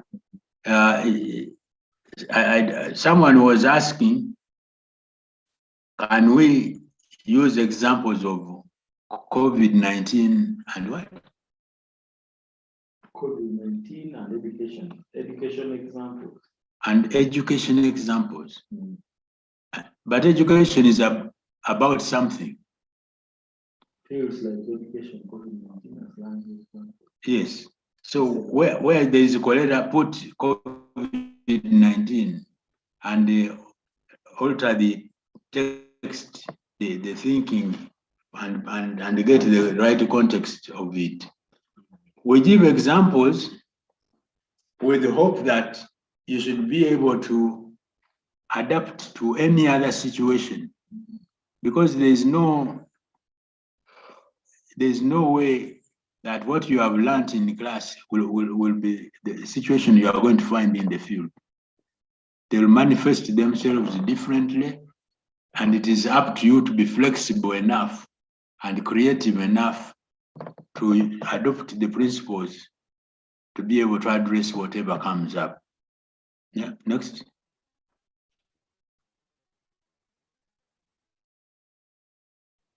What are the components of the problem statement? We are going to come to that, but maybe you might think we are avoiding. Rather, it is like the dimensions of the problem, the length, the width, the height of the problem. The problem statement is embedded in the introduction. But at proposal stage, people are always cross-checking or double-checking to see whether you are consistent, whether you really understand.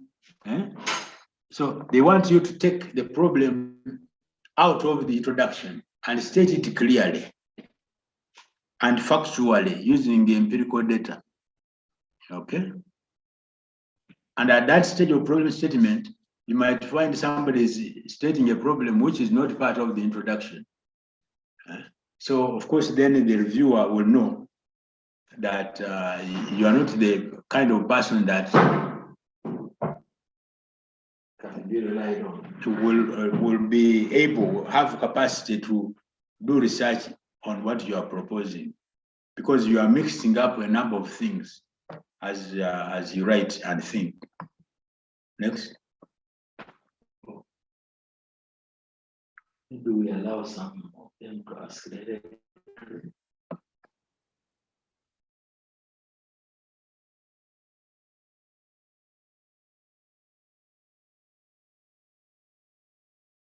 You said that something become an objective. I didn't hear that. I think maybe we can go to objectives now. Explaining how the Okay. How the problem tree. So from the problem tree, you remember we said problem tree will enable us write a very good informative introduction, but also lead us to generating specific objectives. Okay, remember we are saying specific objectives and not general objectives, because after getting the specific objectives, then we develop a general objective that covers the specific objectives. And if it means generating a goal, again, a goal is a higher objective. We must have the specific objectives and then develop a general objective or main objective. Okay. And the objectives are going to come from the selected root causes or primary causes. And we said the causes are normally stated in the negative. Reduced uptake of nutrients, increased disease incidence. Those are negative. Now, when you turn that into a positive statement, you get the objective.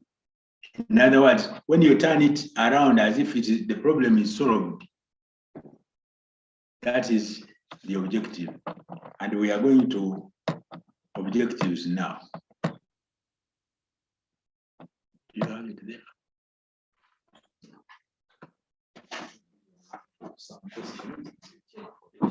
Yes, so can we get questions directly asked from members? Oh, okay, Prof. So we start with the theories.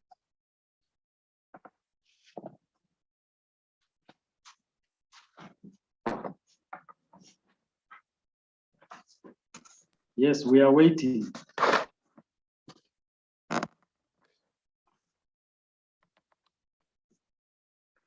I see a question. What is the difference between justification? Okay. Tabile. Okay, good afternoon, Prof. My name is Tabile from Zimbabwe. I'm a breeding officer and I work with an indigenous type of cattle. There's a statement that you mentioned at the end that when you turn the causes into a positive, it becomes an objective. I'm sorry, I got a bit lost. Can you please help and clarify? Yes, that is exactly what we are going to do in a minute. We are getting the slide up and we'll be doing that. The purpose of the problem tree is to give us the root causes that we need to address. Because if you don't address the root causes and address the leaves, the roots will still supply the wrong signals and the leaves will still dry. Now, for example, if a root cause, not a primary root, not a tap root, you need to address the real root cause, because it's the roots that suck, the tertiary roots, the small roots, they are the ones that suck the nutrient, and then the nutrient goes into the process to the xylem vessels and to the roots. So let us assume you have a root cause that says lack of awareness. That's a phrase, and it's negative, lack of. So the positive of it, phrase, so lack of awareness, increase levels of awareness in the community against COVID-19. Yeah, so you add depending on the project that you're dealing with, because in the problem tree you're using short phrases. So lack of awareness, lack of skills, develop skills, or empower communities with the skills. So you see, you turn the positive statement, the negative statement into a positive, and the positive is what you want to see happen. Is that clear? Yes, it's clear. Thank you, Prof. And once you do that, you will develop very nice specific objectives. And I think we were also trying to show that in the problem tree, someone is asking about rationale, justification, but in the problem tree, the root causes are the justification. Why the research? Why are you doing it?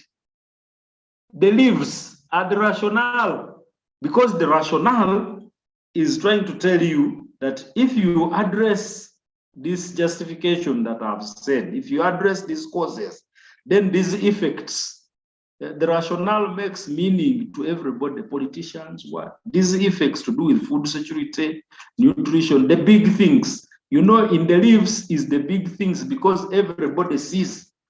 But in the roots are the hidden things that the politicians are not even concerned about, the lay people.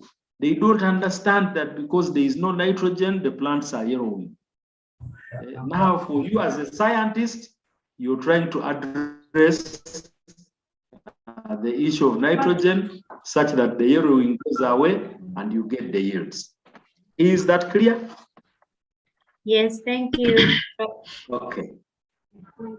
Another question? The Yes, next one is Richard. Thank you, Prof. Yes. Thank you, Prof, for a nice presentation. My question is on the difference between Richard, specific kindly objective. tell us where you're joining us from. All right, I'm joining from Likoma, Malawi. Thank you. Go ahead. My question is, I wanted to know the difference between specific objective and components in the project proposal. Thank you. Difference between specific objectives and the components in the proposal. Every specific objective gives you direction to the component in the proposal. And every specific objective is addressing a particular component in the proposal. And we're going to have a session where we're dealing with specific objectives. I think this session, we normally take a bit of time on specific objectives because once they are not done right, then everything else cannot be right. Yeah, but this is a virtual engagement. When I say we normally, this is when we are physical. And normally when we are physical, as we are discussing, the students are also developing the objectives right away. So we are hoping that by the end of today, we should be able to have some assignment and carry home. That for your thesis that you're developing, you should be able to have your problem tree for that thesis. And then merge out with the specific objectives and overall aim, and so on and so forth. Yes, Professor. Good afternoon, and the team. Good afternoon. How are you? I'm good. My name is Okelo Remediokshidi from Uganda. I am a student of Barara University. I'm doing a Bachelor of Science in Nursing. I want to know, let's say you have gone to for problem identifications, but now this is the biasness. Let's say the person, the community tells you that the major problem we have here is always the issue of cholera outbreak. But as a medic, things will now start going into your mind. These are the things that are causing this.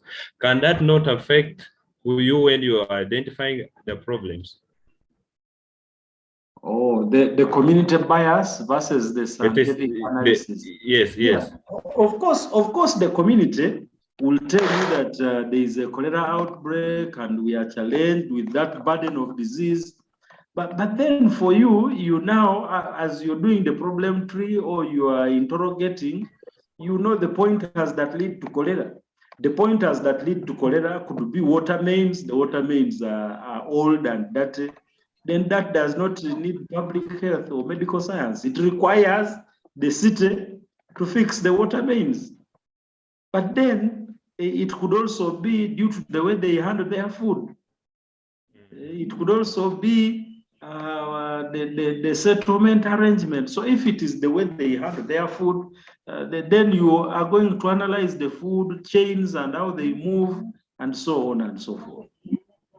Yeah, so the problem tree has so many roots and branches, and we pick out the roots where we have competence and move with those. So the selection of the roots is based on capacity to address. It is based on technical competence. It is based on reality. It is based on researchable agenda, because you will build the roots and then it will lead to poverty or lack of funds. That the community does not have monies to now. That route, according to research, is a dead route. It's a route that can only be addressed by government interventions. Okay, thank you so much. Thank you too. Prof. The last one, Hello. Paris. Okay. Thank you. My hand has been up for a while. Thank you, Prof, for that presentation. My name is Paris from Kenya, University of Eldoret, student.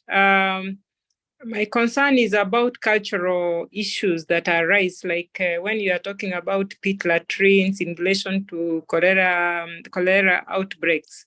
You end up finding that there's a cultural issue in an area whereby you find, like it happened in West Pokot somewhere in Kenya, whereby you find that the elders or the father, the mother, they don't share the toilet with the children. You find that there's maybe an NGO comes up and puts up one toilet for the homestead and still does not solve that problem of cholera. How do you, where in the problem tree will that be? How do you address that? Do you revise your problem? What happens? No, you don't have to revise your problem, but in the problem tree you are addressed, there will be an issue of culture underpinnings. And if you're doing the problem tree at a time when that one toilet was built, and at least you'll say inadequate waste disposal facilities. So now, in your objective, it will be improve, because they are inadequate. Now you would like to improve the waste disposal facilities. So that's an objective. And then in the write-up, or in your case, it will be limited knowledge on the use of available facilities. But in any case, so now you would like to enhance the knowledge base for the use of available facilities. Yeah, but in any case, it means people who are addressing the problem have not done analysis to find out what is on the ground. And you say NGOs are not researchers. They just come and supply what is needed. and what they supply comes from research. So if they are wise enough and they are using research outputs from Pokot, the outputs must be straight, engendered. Yeah. So I don't think it can happen. I don't think it can. If it happens, it means people had some money somewhere to be used immediately before the budget is closed. Otherwise, normally, even the NGOs will think through what they are doing, make consultations, and then approve investments in whatever they are implementing, I think. Yeah, you think, Prof, with all due respect, I'm giving an example that something that happened. I didn't say specifically in Pokot, but in some community. Anyway, thank you very much. You've responded. I've been answered. I appreciate. Thank you. Most welcome.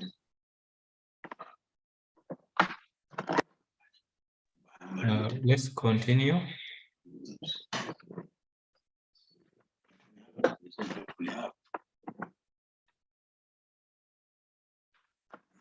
Just a minute, we are coming back. No, it's okay. We can continue with the questions. We are trying to get the appropriate slide for the objectives. We may have to close. Take a break. Tomorrow.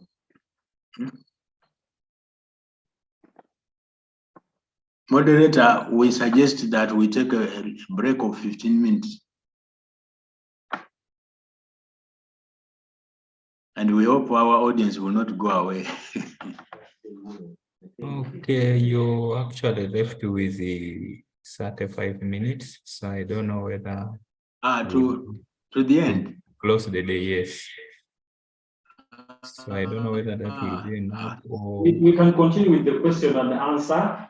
We okay. can continue with the chat room until we close. So we will start because we know that objectives are the heart and soul of the proposal. So we'd like to do a comprehensive job and restructure our slides based on the questions that we have been receiving. Yeah. Okay, maybe you can continue also with Q&A. There are a number of questions in Q&A which have come up. So please, you can read and respond. I can't use Q&A. Okay, let me try and get them.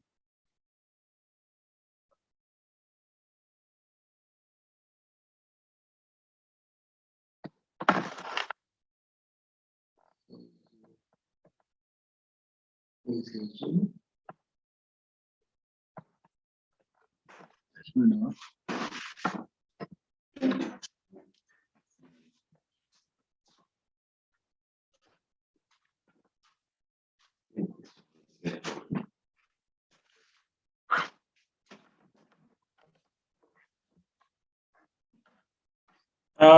Moderator, there are quite a number of questions that are dealing with ARA Studio, ARA certificates.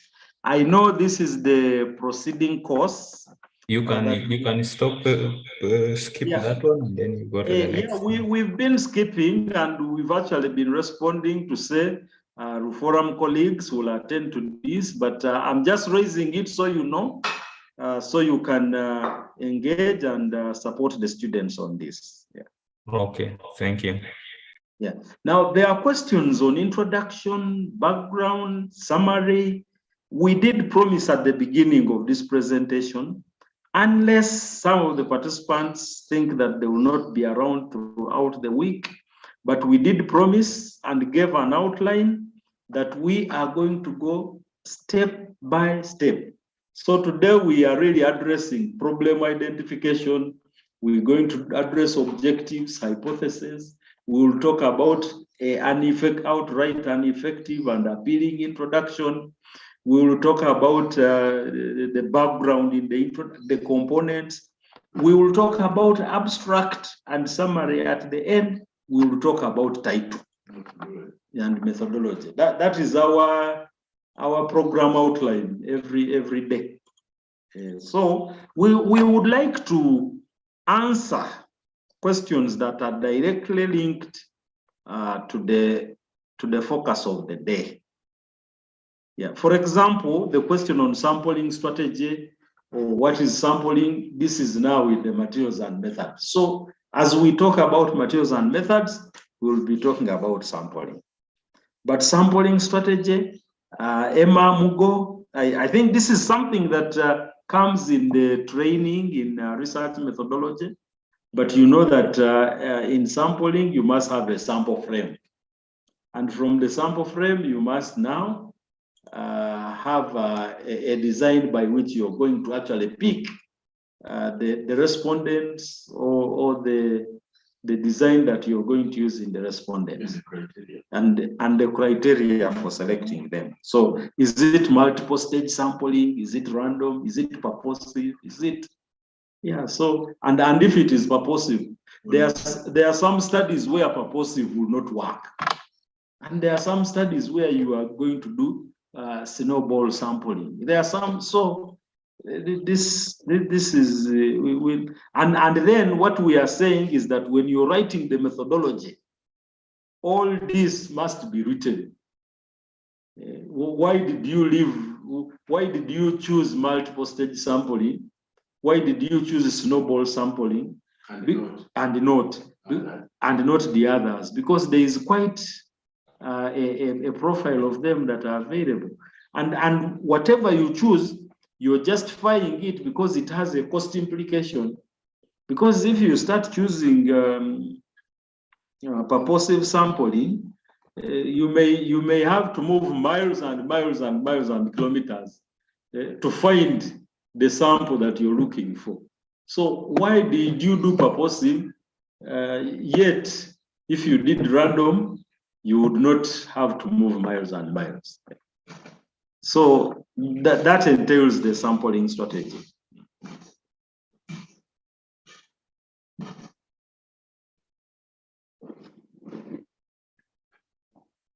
How old should we tried to answer some of these? Plagiarism, how old?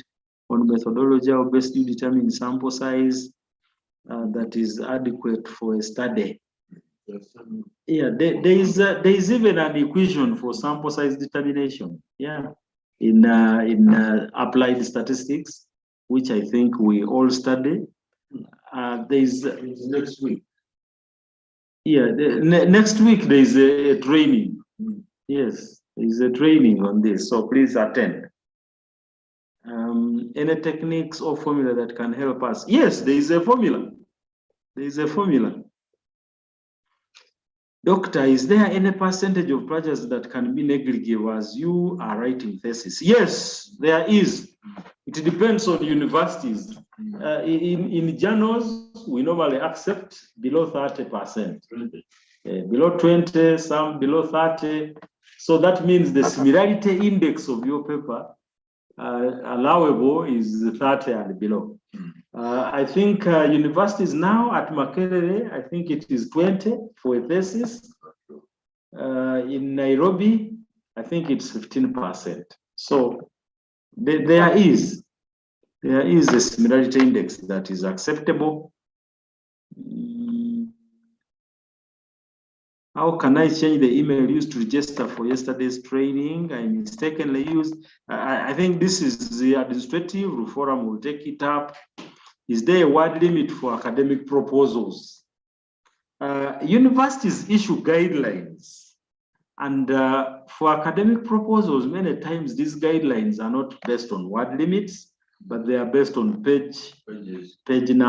number of pages. Yeah, 15. But by the time they give you number of pages, then they have described the font size, the font to use, Arial, narrow, or they have described the margins, the spacing.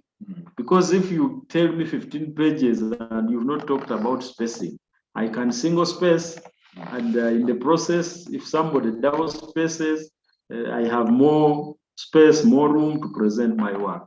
Yeah. So all this is normally described, and the description is found in the university guidelines, and you have to follow those guidelines for your research. And they are normally available at the department, and the department provides guidance. Yes. But that is at the level of editing. So you write the whole thing, I don't know, 100 pages, and then scale it down to the requirement.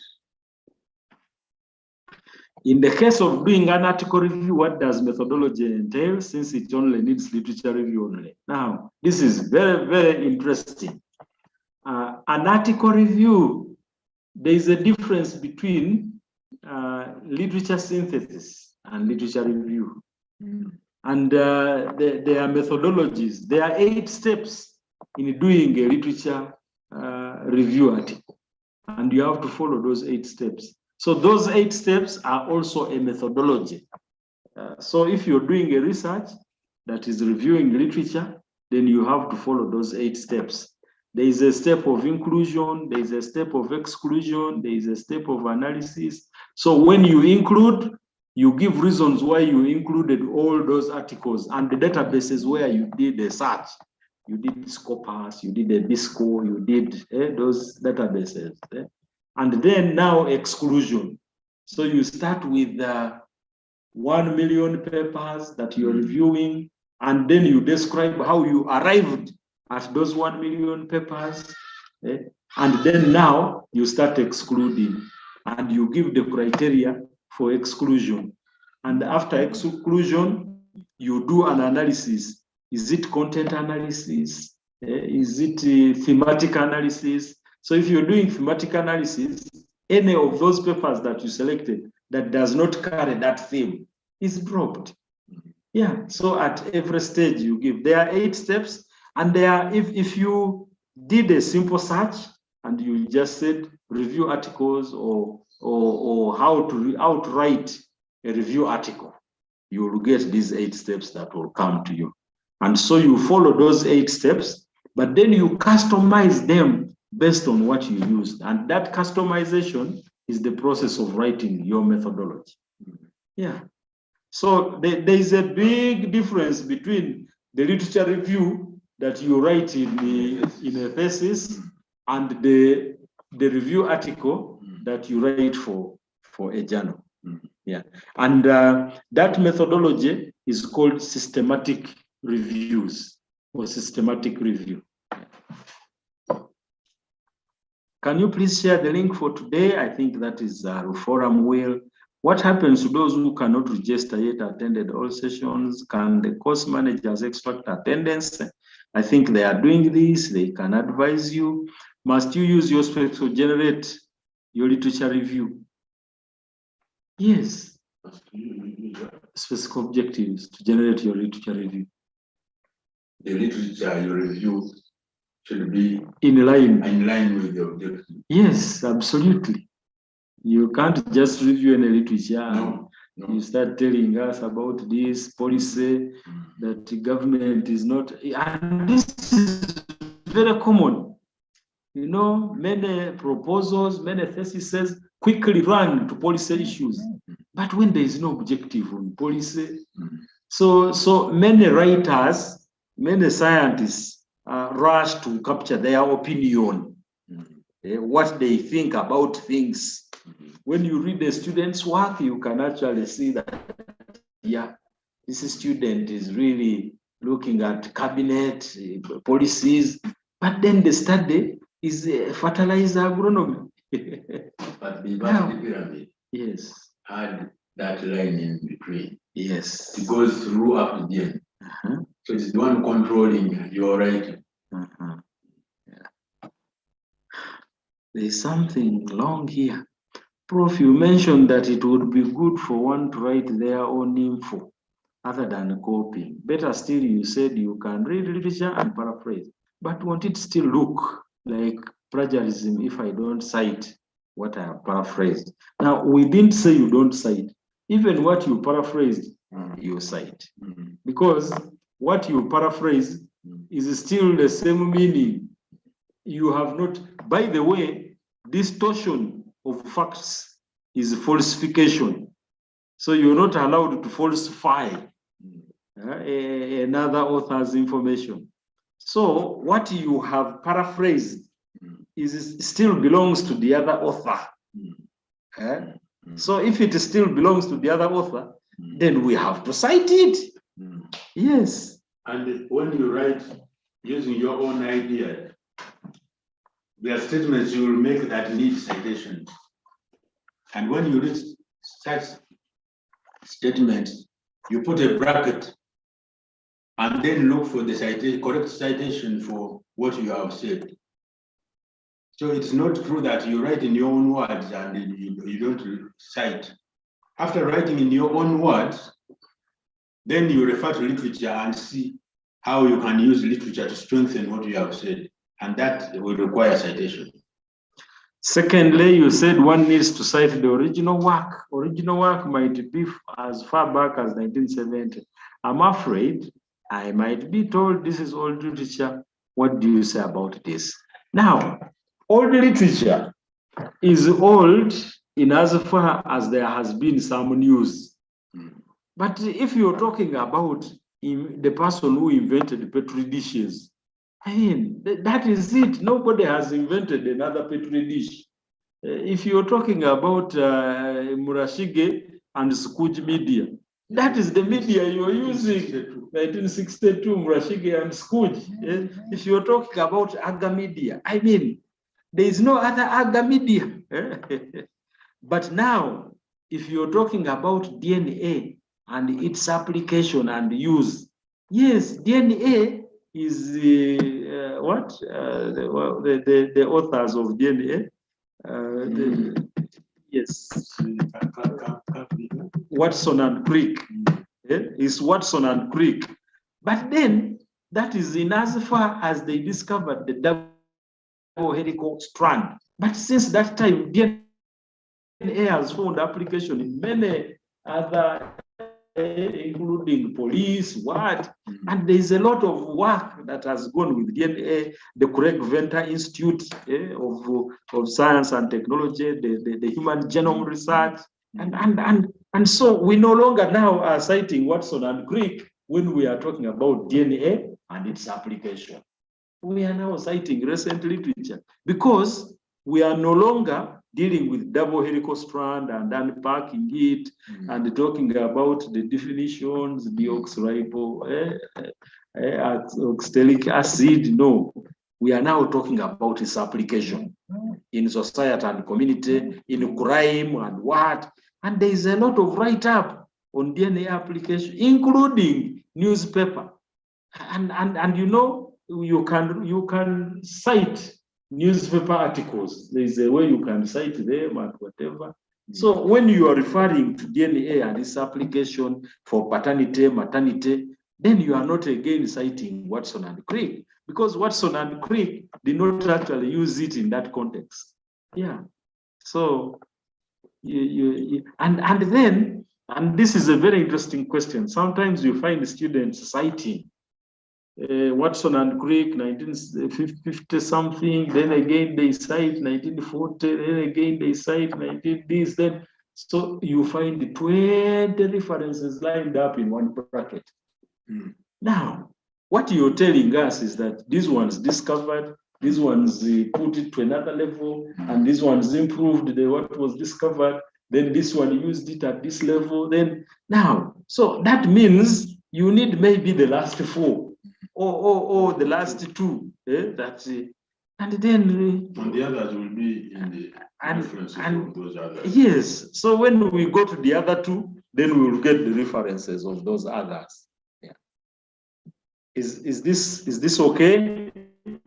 Are we still together? Yes, yes.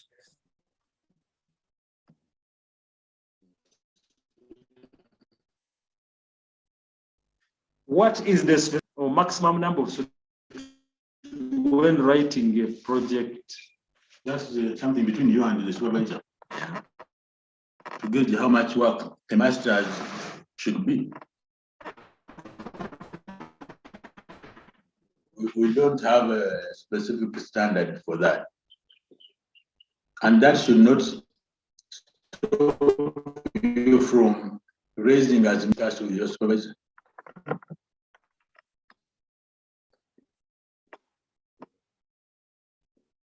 Research philosophy. What is this? Could you say something about research philosophy? That's not in science.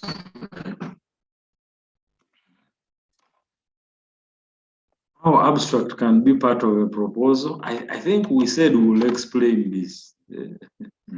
Research philosophy, method of research preferred. Why abstract in proposal? This looks to be a contentious thing. It has come up again and again, and we said we will get there. It will be one of our last. Now I probably need to go back upwards. Maybe there are some questions we didn't pick. What's the time? 1:45. I'm coming to 1:45. Is it viable to do research on ongoing phenomena like conflict that might have the variables morphing as the phenomena progresses? So it's trying to say that the variables are changing as the phenomena progresses. Yeah. So, for example, a comparison research on our culture will contribute to peacekeeping post-conflict. Interesting question. I think we have what we call retrospective research and prospective research. So this is okay. And there are many methods for this. There are many methods. I don't know what the yes is about. Maybe they are saying that we are still together. Oh, there's a lot of yes in the chat room. Is the structure of academic thesis proposal different from the development proposal? The answer is yes, it's very different. Remember yesterday we talked about log frame. There are some things that are required in the grant proposal that you will never see required in the thesis proposal. Gantt chart, sustainability, log frame, M&E, target beneficiary. All those are not needed. Dissemination plan, what? Yeah, the thesis research proposal is academic, while the other grant proposal is probably the academic component plus a development context. Now that development context is what brings into play things like target beneficiaries. They want to know stakeholder, how many people are going to benefit from what is the value for money, the impact, and the impact.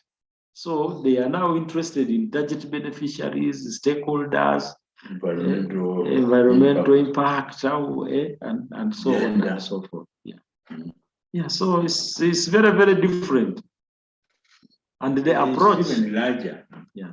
Larger, but big budget.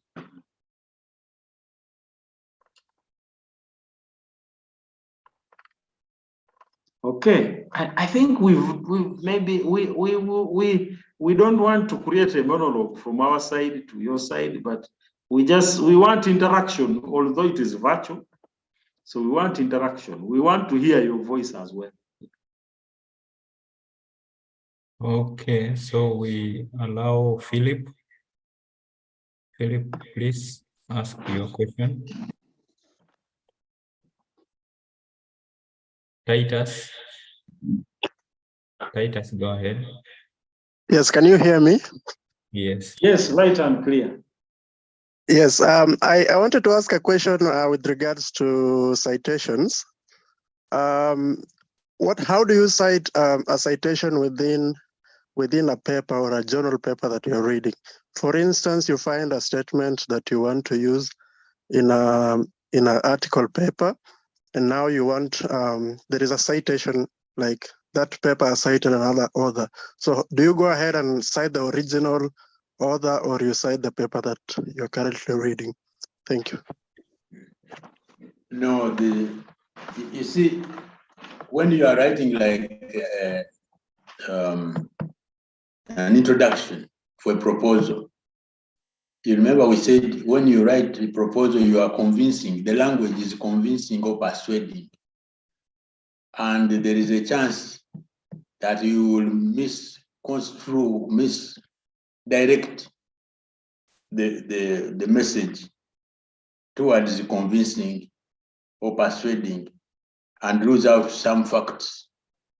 But when you read the original, the owner of the method or the procedure, you will get the actual facts. So you need to go back to the original. Now, it's a bit allowed, maybe one or two citations, where you can say, as cited by, and therefore, the citation that is important there is the one that cited the other one, but that is only if you cannot trace the original. So you are using its citation in another paper. I don't know whether it's clear. You say, yeah. And you know, at least one or two. proposal of 15 pages, 20 pages should not be full of as cited by. No, no, no. As cited by. That's a scapegoat. As cited by. It means it's a scapegoat. Your competence in searching and digging literature was very poor. And that's what the reviewer is going to do and generate them for you as a weakness.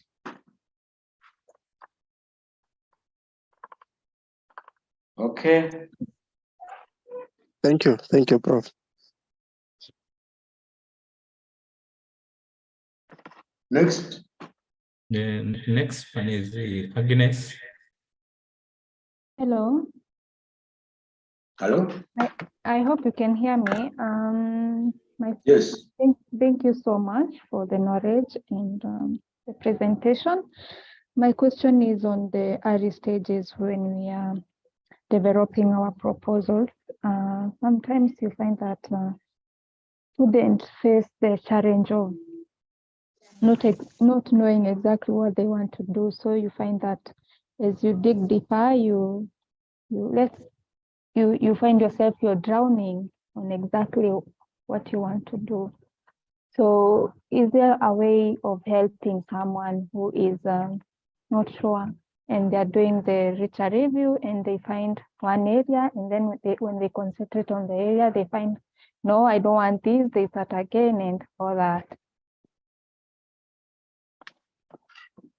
Yes, although we are focusing on writing, of course, to be proficient in writing, you must have the knowledge.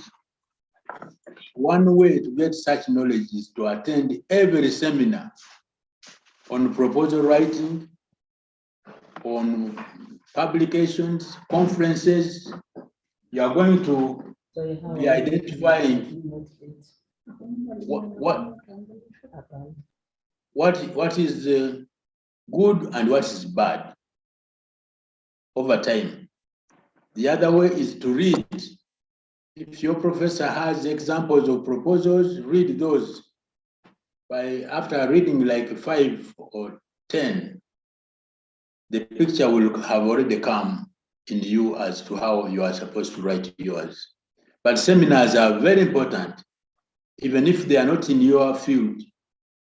Just to go and listen, and you will see the kind of questions people are asking, the trend of thinking, and so on. By sitting alone and thinking that you right is impossible. You will just get lost. Okay. Are there you. seminars in your university? Yeah, there are seminars, yes. Don't them. Keep going to see how they do it. It will help you. Okay. Yeah. The next is Lenny. Lenny, unmute yourself. Lenny Lengete. Hello, Professor. Hello. Yes, thank you. This is Lenny Lengete from Kenyatta University, that is Kenya. Yeah. And my question is on citation. With the emergence of artificial intelligence, which is majorly used in qualitative and quantitative analysis in research, are there recognitions given to artificial intelligence-based information? It depends on your university guidelines and requirements. Yes. Yeah. Usually, even if it's a publication, there is instructions to authors. Please read them. Yes. We are in the Bible world, the journal world, but people submit papers without even knowing what the journal is about, what is required, what is not required. Sure. And you wonder, because that must be a principle you should use. After writing your paper, select a journal, read its guidelines, and stick to it. Otherwise, if an editor is very busy, they will not consider your paper. Sure. Because you are not following the rules. All right, Professor. Thank you. Although in Africa we are far from using AI. Yes. People that's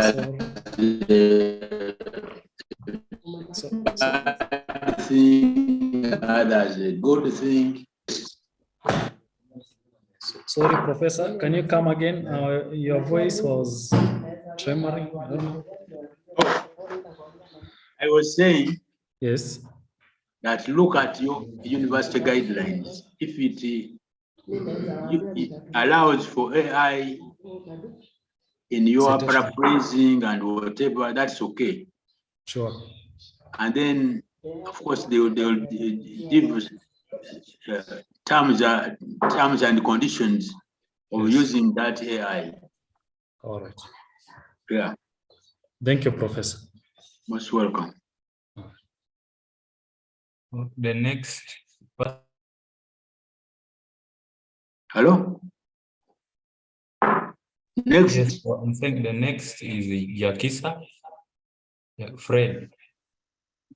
Okay, thank you. I hope you can hear me. Yes, please. Yeah, my question is, I'm Jakisa Fred. Yeah, I'm Jakisa Fred from Zombo, in Uganda. Okay. Student from, yeah.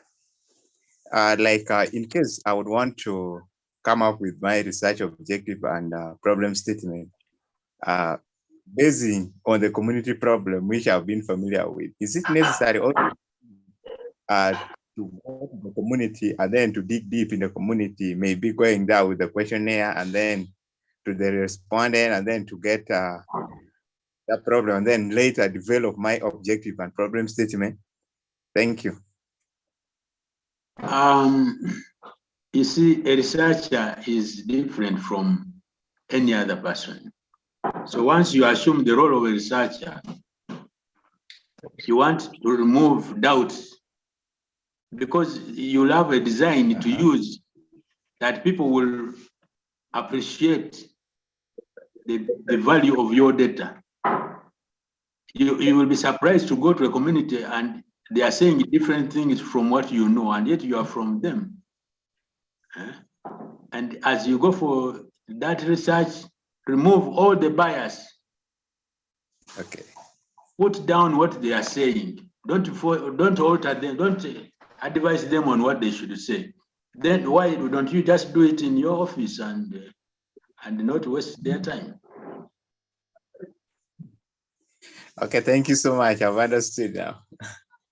Because, you know, like a survey, there are issues with the sample size. Okay. And the selection criteria, and there's stratification issues, there's what. So you are going to jumble up what those people are saying with your knowledge, which is not knowledge by everybody else. Next. Okay, thank you. Next, we have Nancy. Oh, thank you. Thank you. I must start by thanking everyone for good training. My question is now, and this one is about African scholars, the old ones, the old guard. How come today we are still using the American psychological or whatever, Harvard, Chicago? How is it that we do not have African citing styles that we could quote as Africans, young African scholars? What is it? Why is it that we must always use the style that is used in the developed countries? Can't we create our own? Like if you look at the 7th edition, we are told that we should not use his or we should use they. I mean, it's very confusing. Can't we come up with our own citing styles or reference styles that could be more friendly to African young scholars? Thank you. That is very interesting. Fortunately, you are coming up. Maybe you might help to to develop an African style. But it's just like asking, why do we always buy vehicles from Japan and not ours? It's a similar question. Even the study curriculums are all from. Even the curricula, the syllabus is. Study is not in Yeah. University degrees and what. You see, if you want to publish a paper, you must follow what the journal is saying. If it is asking for Chicago citation style, you don't want to educate them about another style. They will just forget about you. And the citation style is very involving. It considers many things. And it has to be acceptable within the scholarly world as well. Otherwise, you might have problems.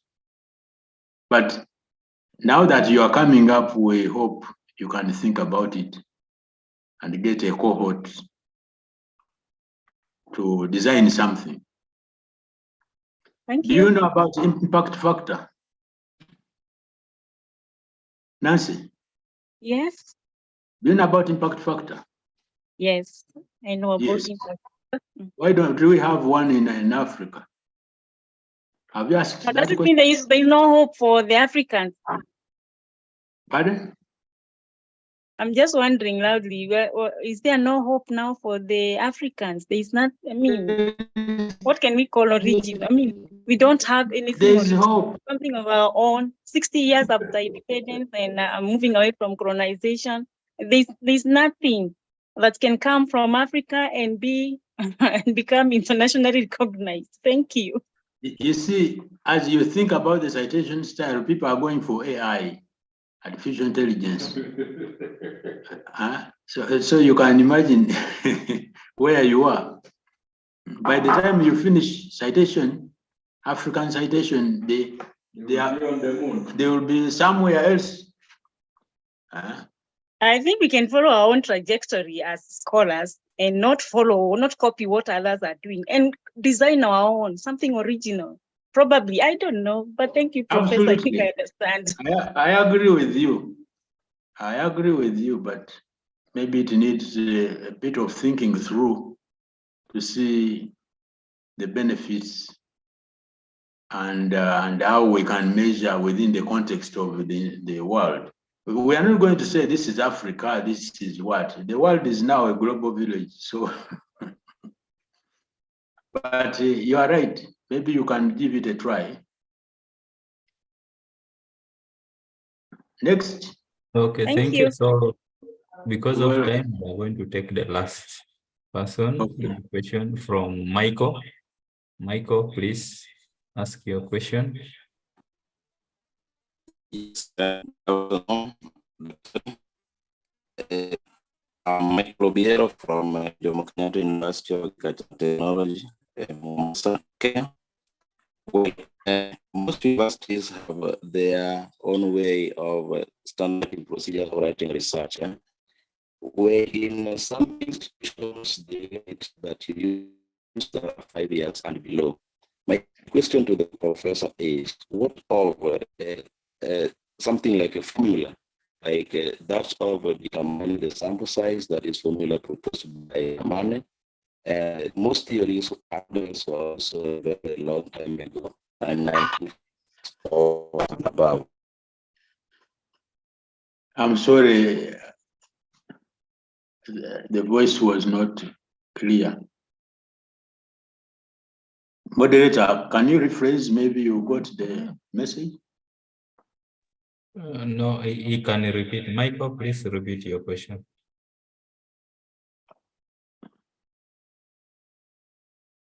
Hello? I think we have lost him, so we can now conclude with the training since we are out of time. Jolene, please. Thank you. Thank you. Yeah. So much. Go ahead. Go ahead. Thank you so much, Professor Tenywa and Dr. Nampala. Today has been a very humorous training. We've been laughing through and through. And of course, what you've been sharing affects, and which I think should be something which the people who are being trained here should think through and see how we can best improve Africa. Thank you so much for this training this afternoon.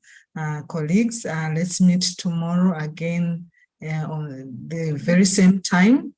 And I'm seeing people asking about certificates. Yes, you are going to get certificates, but you need to register daily to make sure that you get certificates. Thank you so much for this, and have a good evening. Okay, before we close, we went through the problem tree analysis. We want you to try to practice it and come up with the primary causes, at least 3 primary causes, and then start from there, presenting how to turn them into objectives and the importance of objectives and how to use objectives in the rest of the writing of the proposal. We will be happy if some participants, 1 or 2, can actually share their problem tree on the screen. Okay, thank you.